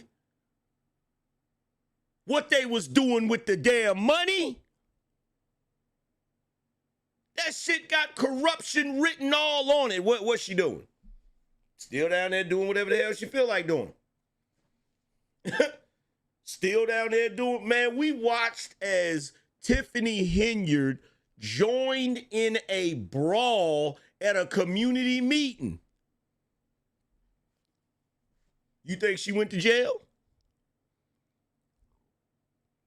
But we're supposed to sit back and pretend that white privilege still exists and there is no such thing as black privilege now. We are literally looking at the emergence of black privilege being facilitated by the Democrat Party because they know if they give you Negroes some privilege, you will jump clean out the window for them.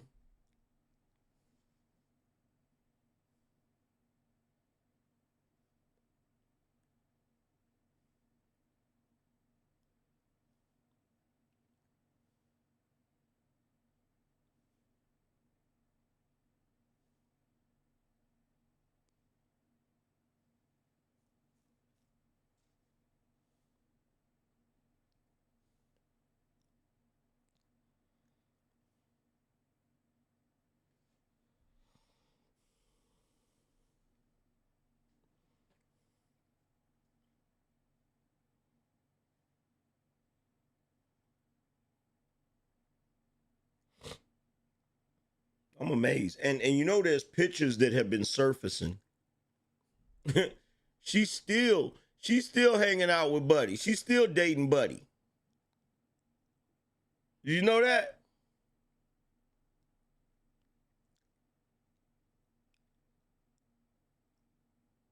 She's still dating Buddy.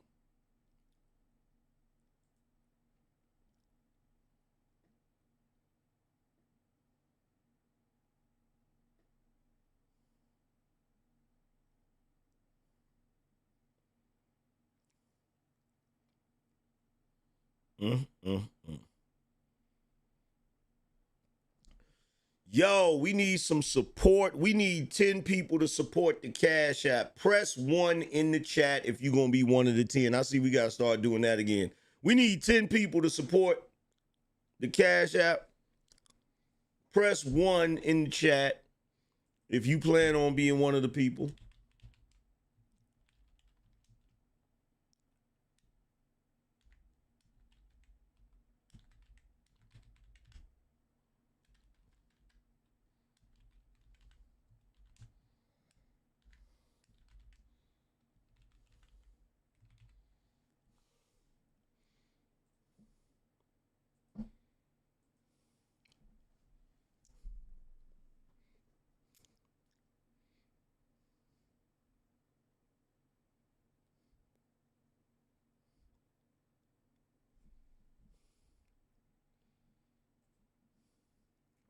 Shout out to Broke Woke Joke said, like Chris Rock said, that train is never late. Shout out to D Remedy. Shout out to Bandit. Appreciate you.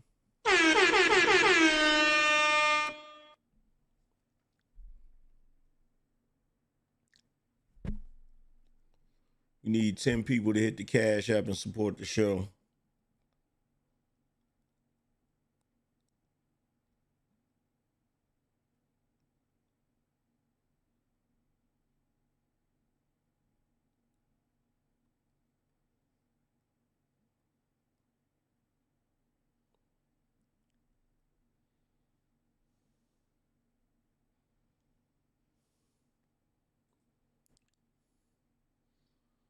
See, shout out to D Remedy. Appreciate you. Shout out to Digital Dads.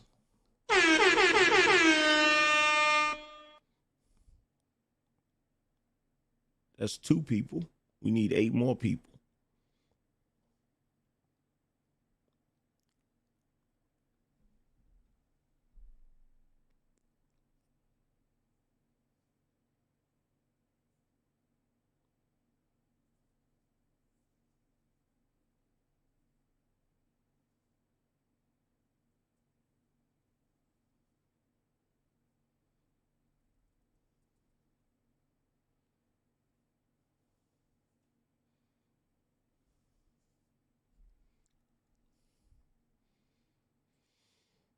Shout out to Gurkha. Appreciate you, bro.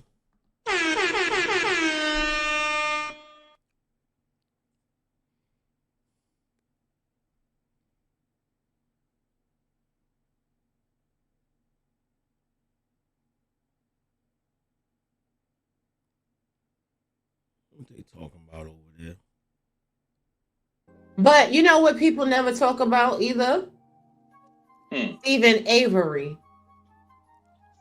Stephen Avery's case is so diabolical that they made a whole Netflix.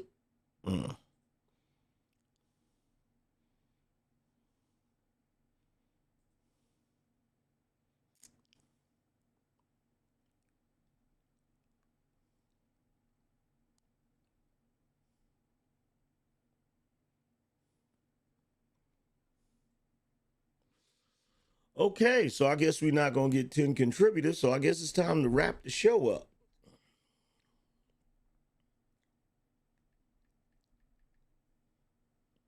Guess it's time to wrap that shit up, B.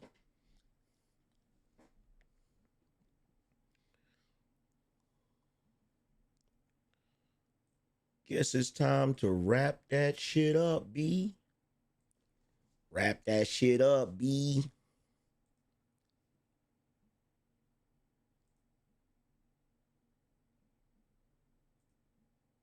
Let's see.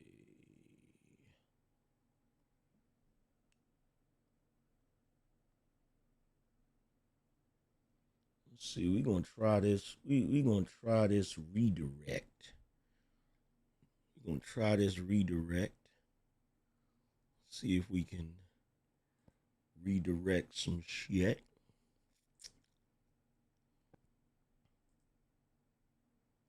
Let's see.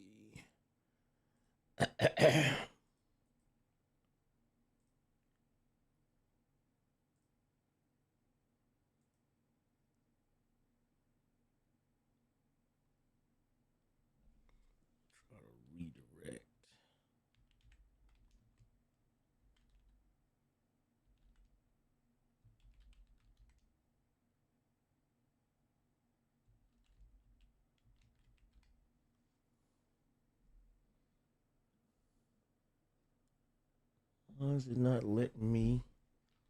Let's see.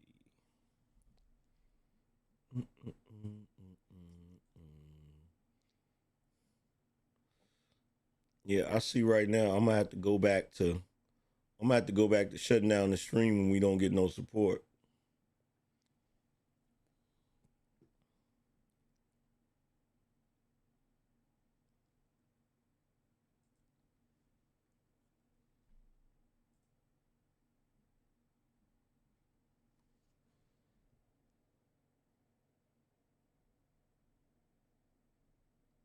Why is it not letting me? Oh, they probably don't got their redirect on. They probably don't got their redirect on. That's probably what it is. Shout out to Living Inspiration, said, love your work, bro. Appreciate you. Shout out to James. He said, let's go, AM. Shout out to Andre. He said, racism is taught. Your kids don't see color. Facts. Shout out to Andre again. He said, also, you heard about the GameStop employee? Have not heard about that yet. Have not heard about that yet. Shout out to Andre again. He said that stab a white man, people saying he's trying to pull a mellow and get a GoFundMe come up out of it. Wow. Wow, that's crazy. That's crazy, bro. That's crazy. That's crazy. Shout out to JRA.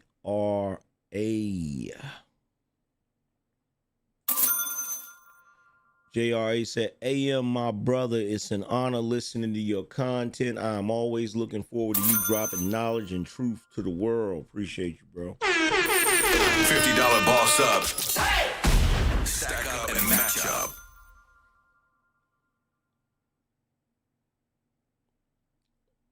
Shout out to Dive Into Greatness. Appreciate you.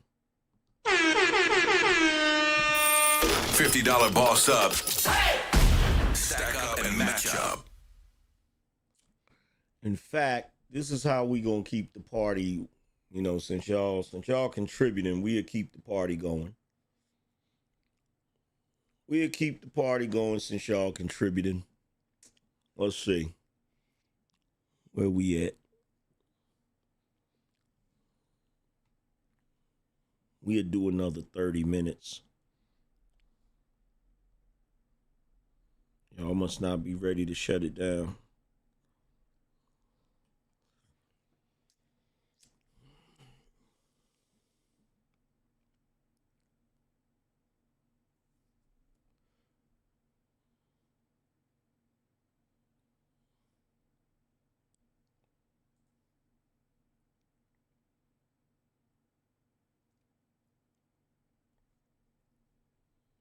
Yeah, I didn't know about the GameStop employee or the games.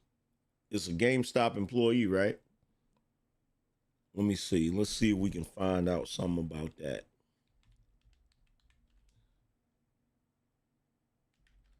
GameStop.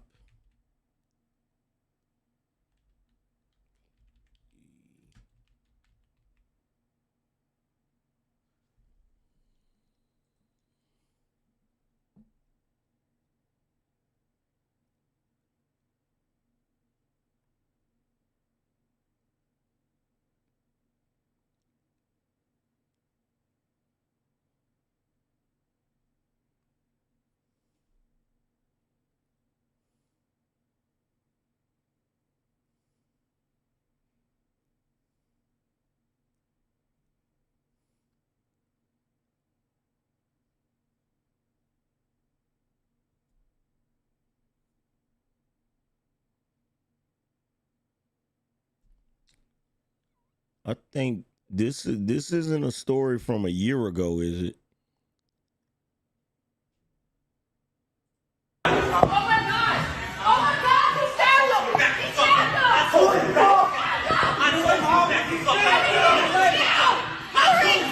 I told you not to fucking play with me! He stabbed him in the neck! Now what? Now what? 911.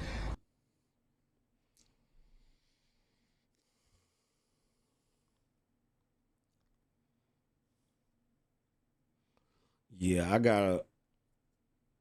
gotta do some research on that one. I gotta do some research on that one and see if that I'm gonna do some research and see if that's something that happened recently.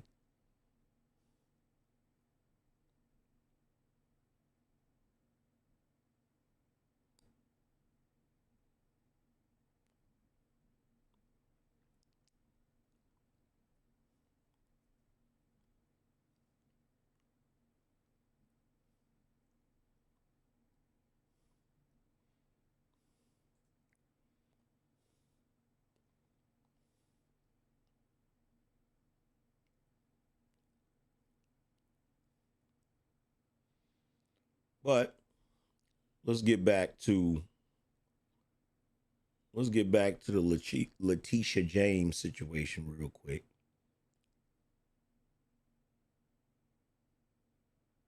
Let's see. Here we go. New York Congresswoman Elise Stefanik is considering a run for New York governor. She's already making the case for a GOP win in 2026, saying, quote, Hochul is the worst governor in America. Her incompetence, corruption, and radical failed far-left policies have destroyed our great state, causing businesses and families to flee. President Trump seemingly getting behind the idea, posting on Truth Social, Congresswoman Elise Stefanik is great. And there's brand new polling from Marist finding less than 40% of New Yorkers approve of Hochul. And more than half of residents do not want her to run again. Let's bring in New York State Assemblyman Jake Blumenkrantz. Assemblyman, good morning. Good morning. Thank you for having me, Cheryl. Yeah, so what do you make of this idea of Elise Stefanik running for governor of New York? To me, it sounds like a fantastic idea. We got a great crowd of candidates who are potentially going to be running this year or in the next election. We need to see leadership that actually listens to New Yorkers. We've seen crime on the rise. We have a holy trinity in here in New York. We have housing crisis, a migrant crisis, a cost of living crisis that's killing everybody.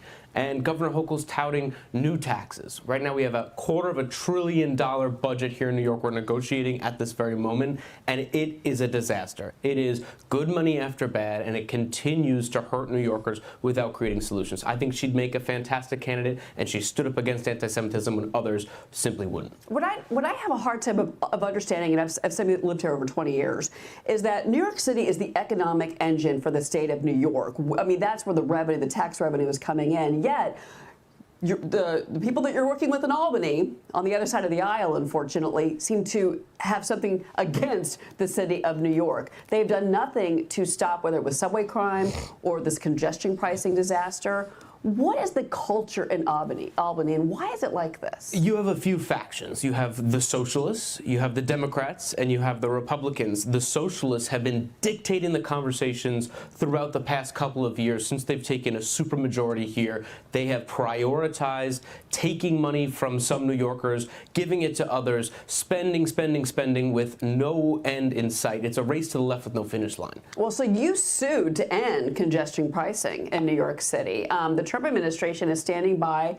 They put down this April 20th deadline for the city to end the toll. I'm not sure that's going to happen, though. The New York Post Marina Devine reports that Hochul actually threatened President Trump during an Oval Office meeting on congestion pricing. She warned that she has control of state judges, as the president, as we know, is attempting to appeal his nearly $500 million fraud penalty.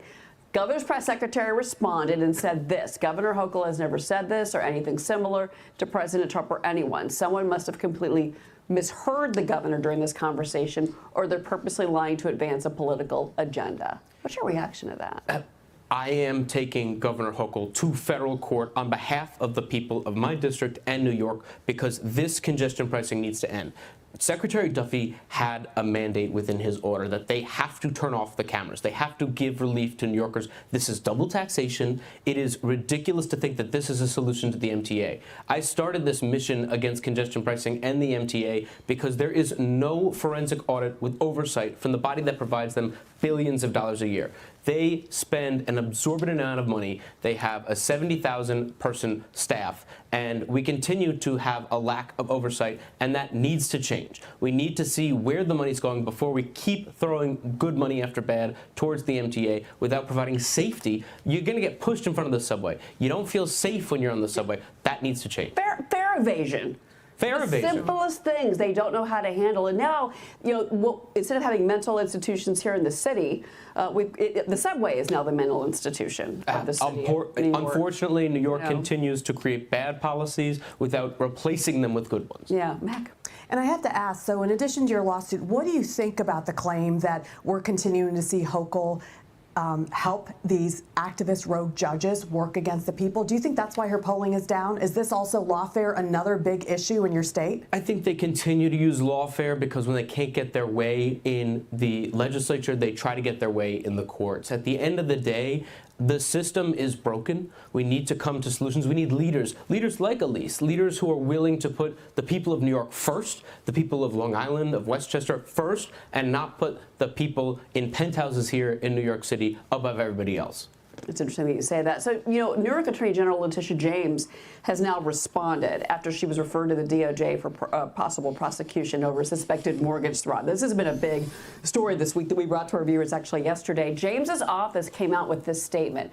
Attorney General James focused every single day on protecting New Yorkers, especially as the administration weaponizes the federal government. She will not be intimidated, by bullies, no matter who they are. Documents from the Federal Housing Finance Agency are accusing her of falsifying records to receive favorable loan terms.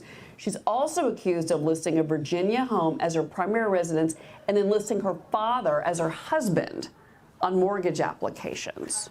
What do you make of this? I think that no one would blink twice, but unfortunately our top cop, Tish James, has made political lawfare a priority of her term as our AG. She went after President Trump in what is a laughable case to anybody who is in the business of real estate, in the business of providing loans. No one asked for that case. She felt it was necessary to do because of lawfare.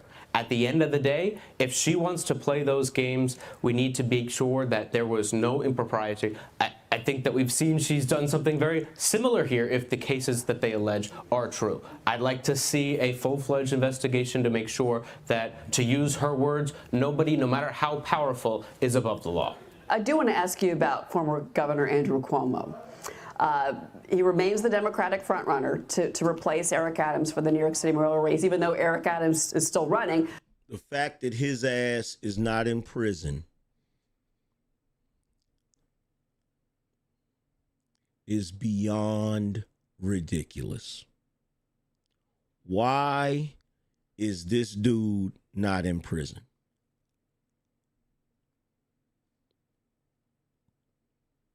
Why is he not in prison? This shit is crazy.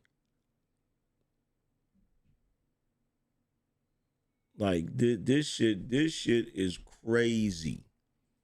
A New York and Santa College poll among Democratic primary voters has Cuomo at 34%, with Assemblyman and self-described socialist Zoran Mamdani in a distant second. Cuomo got strong support from people 50 and older and from voters without a college degree. How do you see this playing out? Because I also want to mention here that Eric Adams, we've just learned, has got $3 million in legal bills right now, and he is not going to be running on the Democratic primary ticket. So New York, for those who don't understand, have a ranked choice voting system here too. So name recognition is imperative to make sure you can get across the finish line because you choose your... I don't want to hear about New York's voting process. You know what I do want to hear? I want to hear somebody raise the point that every blue state needs to be investigated as far as their voting process. Period. Period. And it's past time. It's past time. It's done. Every blue state needs to be investigated. Because you want to know what you notice with the red states? You look at the blue states, look at how long certain people be staying in office. Like every single time there is a freaking election, they just win. Like, how is that even possible? How is that possible? How is Maxine Waters been in Congress this long? How is Nancy Pelosi been in Congress this long? How? Every single one of these blue states needs to be investigated. Because you know the thing that I found out about all of the blue states? You don't have to have your ID to vote in those states. Did you know that? Every blue state, you don't have to. And here's the funny thing. I want you to think about this for a second. I want you to let this sink in for a second.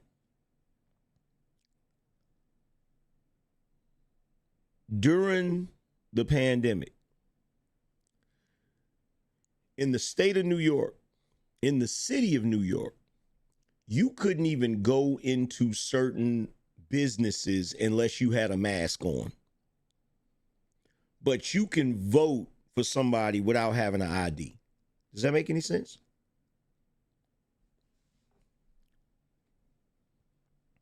Does that make any sense?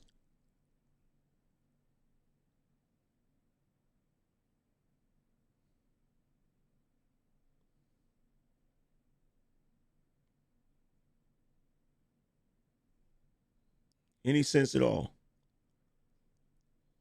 I was in New York right around the time, right after the pandemic, right? Right after the lockdowns and the shutdowns, and you had around the time where they were still pushing those mask mandates, right?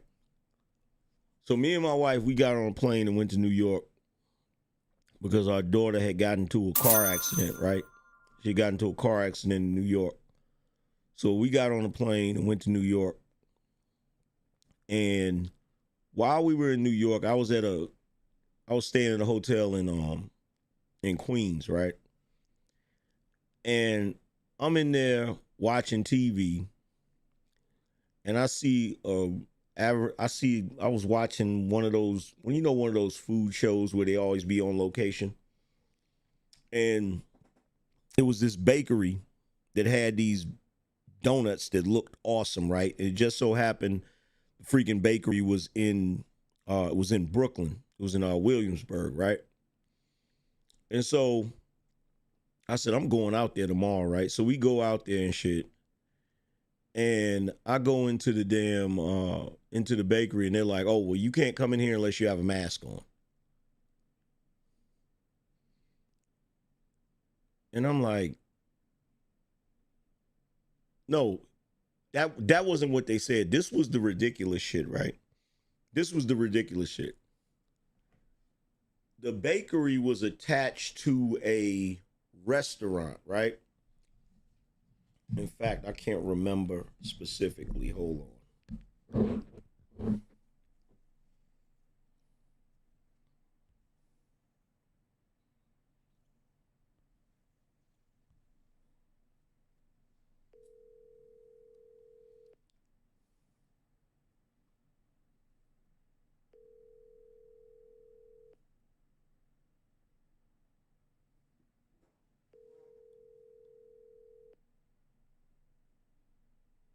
Hello. But Yes. when we went to the when I went to go get the donut from the bakery in Williamsburg, right? Oh, yeah. What did they tell us when we came in there? Didn't they tell us something like if we were gonna, they had, because there was a part where you could sit down in there. They was like, well, if you're gonna stay, you have to have a mask, but if you're just coming to pick up, you don't have to. Ain't that what they said? Yeah, and they was also trying to get us to stand outside. Like there was like a window, like a bodega window or some shit on the outside to the left. Like it's ridiculous. But there was some people like standing inside, I guess, on some F it, make me. Yeah. Yeah. I'm sitting here talking about how it's certain states where you don't have to have an ID to vote. But right after the pandemic, like when we went up there to check on her, you got people trying to make you wear a mask and shit. Yeah, it's a fucking donut place. Get out of here. And oh my God, the level of disappointment. Cause what did we circled that block like at least 10 times trying to find a parking space. Mm-hmm. No, somebody had to believe Guy Fury and want to taste this stuff. I don't want to do this. You gonna tell me the donut didn't look like it was awesome on his show? It looked like it was heavy as hell. It was heavy as shit. It was heavy as shit. See? It was heavy as shit. But he won't get me. But we just happened to be in New York. And it's like, okay, we're here, so we might as well. Matter of fact, oh my God, I'm bugging. We went to New York and we didn't go to that restaurant that's right there at the edge of it's right there at the edge of Queens and Long Island, right? Oh, I think it's a Dominican spot. I don't believe it's, yeah. Oh my God. Nobody remembers the name of it. Everybody knows what it is. Oh my God. Sharita probably remembers the name. Sweet Jesus. I'm thinking about that food right now.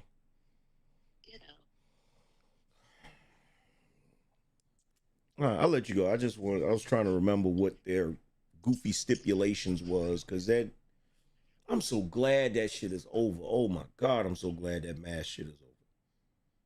Still trash. Okay. Uh,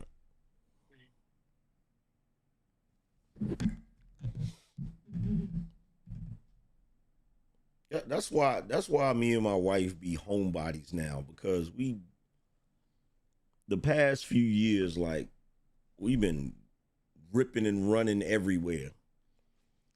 Ripping and running. I'm talking about ripping and running everywhere. You feel me?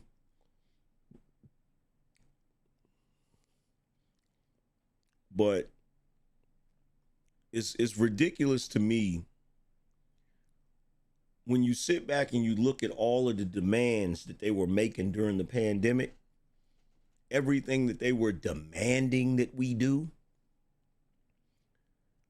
And now all of a sudden they want to talk about people's rights. Now all of a sudden, because you have all of these migrants that have come into this country and the Democrats have a purpose for them, now they want to talk about rights.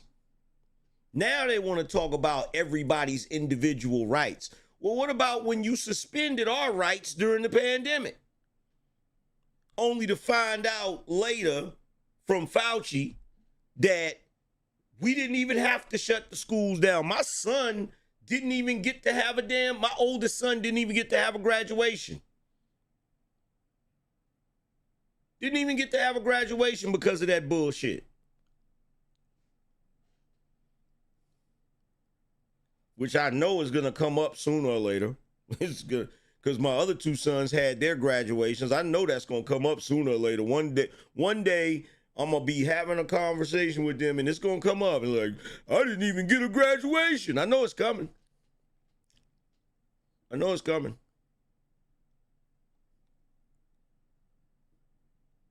They didn't have to shut the schools down. And to be truthfully honest, we all didn't have to walk around with them damn muzzles on our face. The only people that were at risk of that were people with pre-existing conditions and elderly people. Basically the same people that's susceptible to flu every flu season.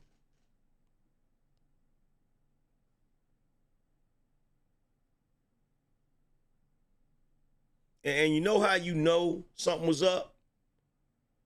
Because of the fact they didn't want nobody talking about that entire situation while it was happening. They don't care if you talk about it now. You can talk about it all day now. You can go back and forth and have all kinds of conversations about it. But back then, there was a couple of things we couldn't talk about. We couldn't talk about the Ukraine war when it first happened. We couldn't talk about the 2020 election. And we couldn't talk about the pandemic. Those are the three things that we couldn't talk about on social media without fear of being censored. What does that tell you? What does that tell you? It don't take a rocket scientist.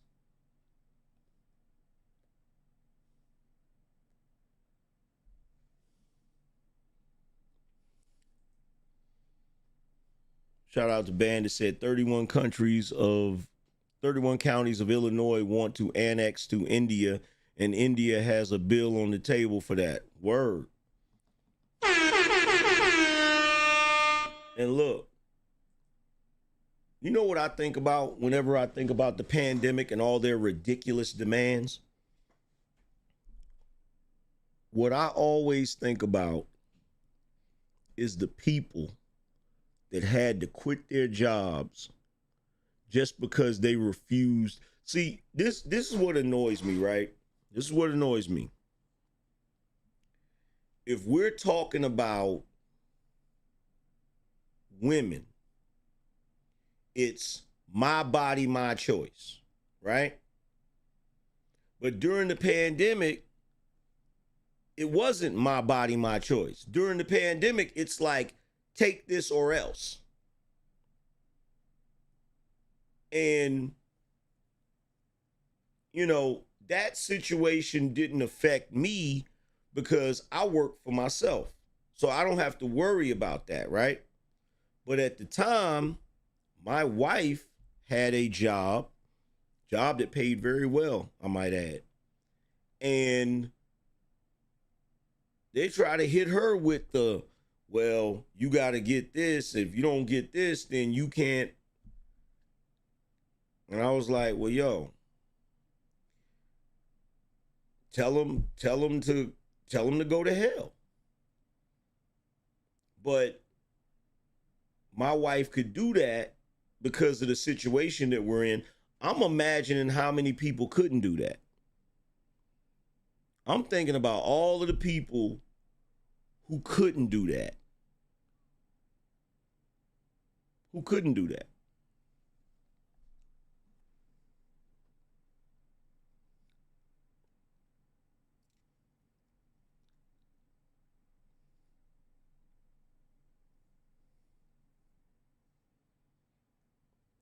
Bandit said they fired physicians and nurses for telling the truth. Yep.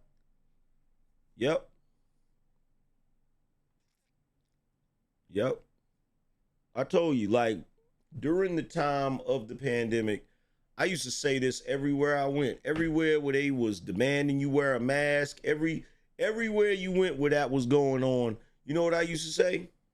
I used to say, this is going to go down. This is going to go down as one of the dumbest moments in human history. And if you've ever been on TikTok and seen the videos of people posting the makeshift masks and suits that people was wearing during that time, bro, there was people putting water jugs on their head. There was people creating hazmat suits out of garbage bags. Bro, I never, like, when I saw that going on that year, I said, wow, there was a lot of people that didn't pay attention in science class. I didn't realize the population was that stupid until the pandemic. The pandemic removed all doubt for me. There used to be a time where I thought I had average intelligence and pretty much most of the population was at the same level as me and I'm at the same level as them. Oh no. Once the pandemic happened, I realized, nah, bruh. I realized my level of intelligence is not average. I realized that. Everywhere I went, I just looked around at people. I'm like, wow. So let me get this straight. You think that a piece of plexiglass between you and the cashier in Walmart is going to stop the two of you from breathing in the same airborne shit? You think a space of 3 feet standing in line is going to stop all of the people in that line from breathing the same air? Or this is the one that really took the cake. I get on a plane. They say you gotta have a mask on, right? In flight, they walk around and ask everybody, do you want something to drink? Do you want a snack? You look at them and say, how I'm supposed to do that with the, oh, well, you can take it down when you're eating and when you're drinking. And I'm sitting there like, so the germs is just in the air boogieing and shit while you got the mask on. And it's like, he gonna take the mask off sooner or later. He gonna take it off sooner or later. And then you go to take the mask off to eat, and the germs is like, oh shit, I can't mess with him now, he eating. Like, what? Like, I paid attention in science class.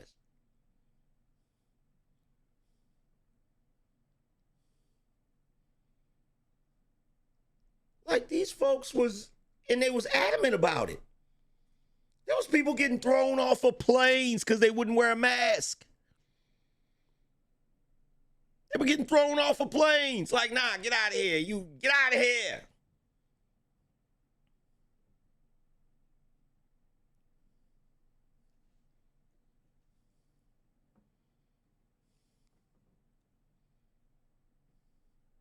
And look, and I'm going to tell you the truth. We never completely recovered from the pandemic psychologically. Psychologically, we were outside more before the pandemic than after the pandemic. I personally believe, and I could be wrong, I personally believe that a whole lot of us during the lockdown developed agoraphobia. You know what agoraphobia is?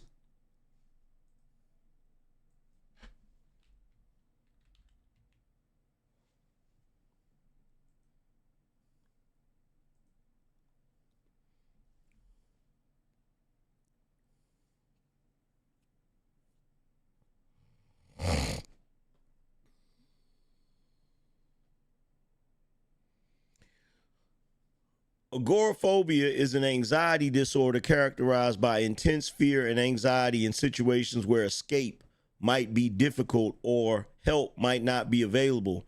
It can involve a fear of being in crowds, enclosed spaces, open spaces, or being outside of the home alone. People with agoraphobia often avoid these situations to endure them with extreme anxiety.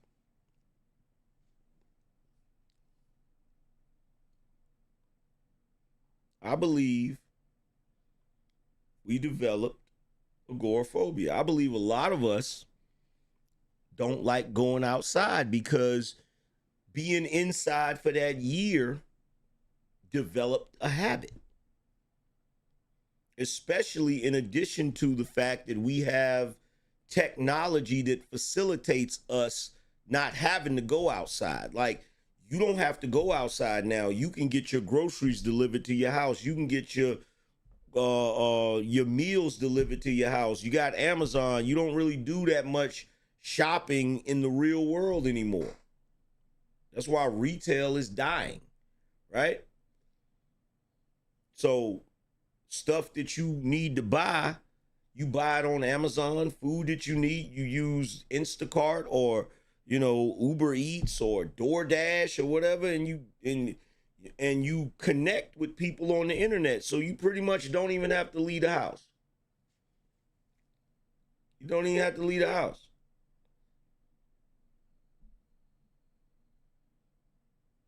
In fact, you know what I did the other day? The other day, I was going to go to Lowe's and get some plants for the patio, right? And it was such a nice day. I said, you know what? I'm going to just cruise around the city. And that's all I did. I just cruised around the city with the top down, enjoying being outside, right? And, I went to downtown Raleigh. I shot back up Glenwood and went to Crabtree Mall, got out and walked through the mall, right? I got back in the car and look, I'm going to tell you something. And I even called my wife and told her this.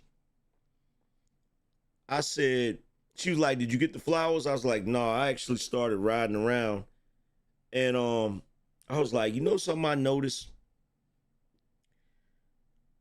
I used to love being outside.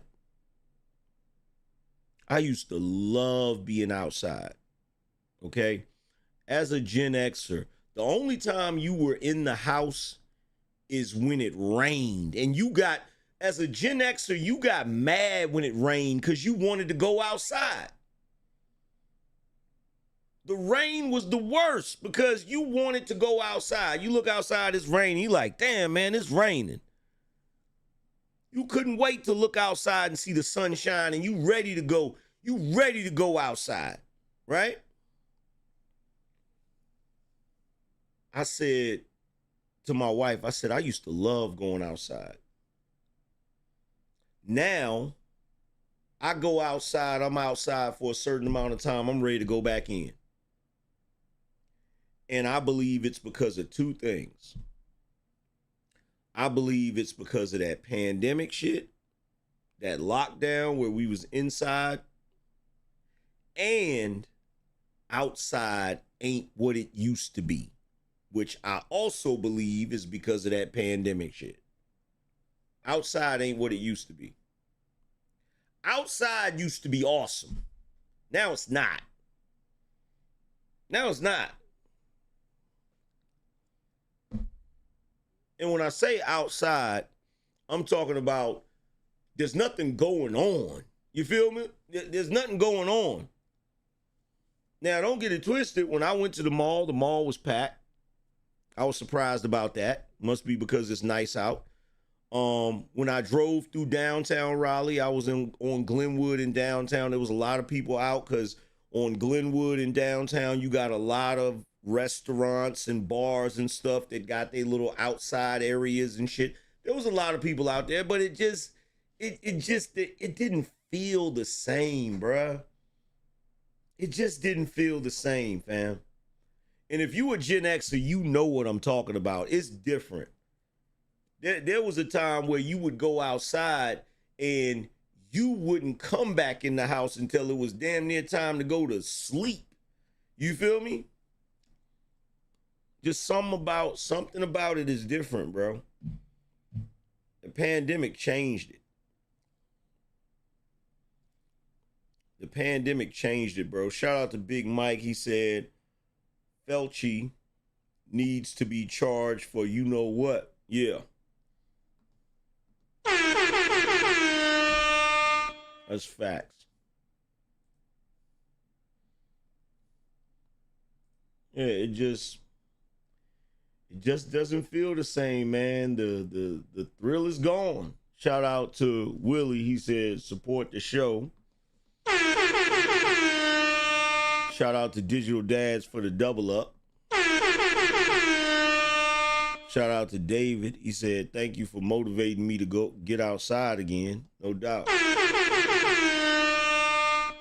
Yeah, look, I'm going to tell you the truth. Sometimes I go days without going outside. There was a point where I was going days without going outside. You know, outside of just opening the front door to go outside to get a package or something like that. But I was going days without going outside. And you know what I said to myself? I said, you know what? I got to force myself to go outside. Even if it's going out and sitting on my patio or getting in my car and just cruising around and just, you know, like I had to literally force myself to go outside because I'm like, bro, I'm not no dude that wasn't outside back in the day. So we're moving in a direction as a society where we're inside more and more and more and more and more. You feel what I'm saying? And we got to figure out a way to develop a balance. You feel me? Before we end up like all of them people on that movie WALL-E. All of us laid up on freaking chairs that move around and shit, and we can barely even walk because we done allowed our bones and everything to atrophy. So we just laying on a joint that's just carrying us around and shit. Like we gotta, bro. Telling you right now, we gotta get back into the habit going outside.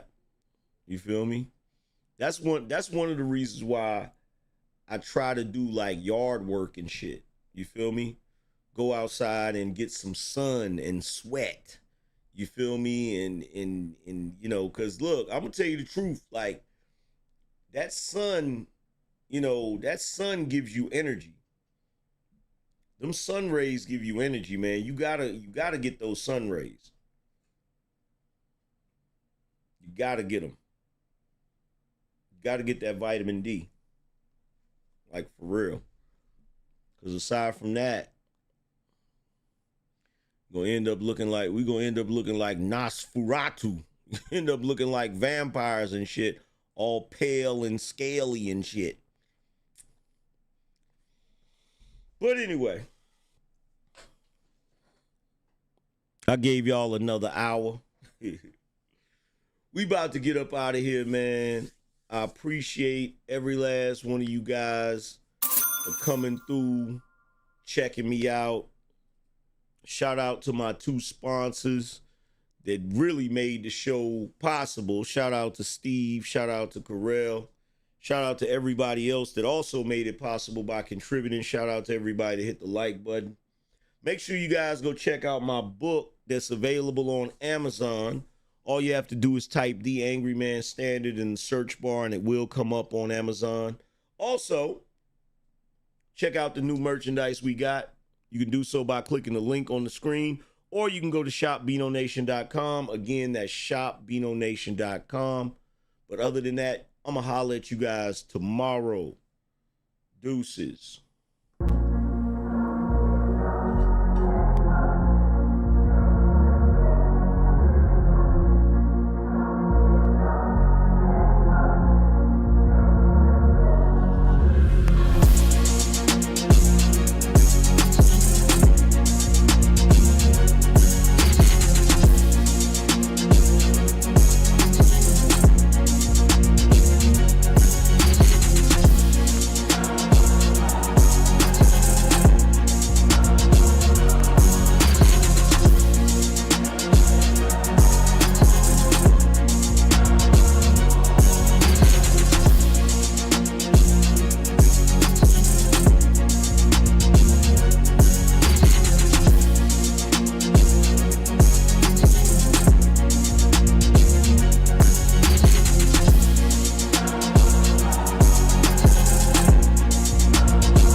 Spartans! What is your profession?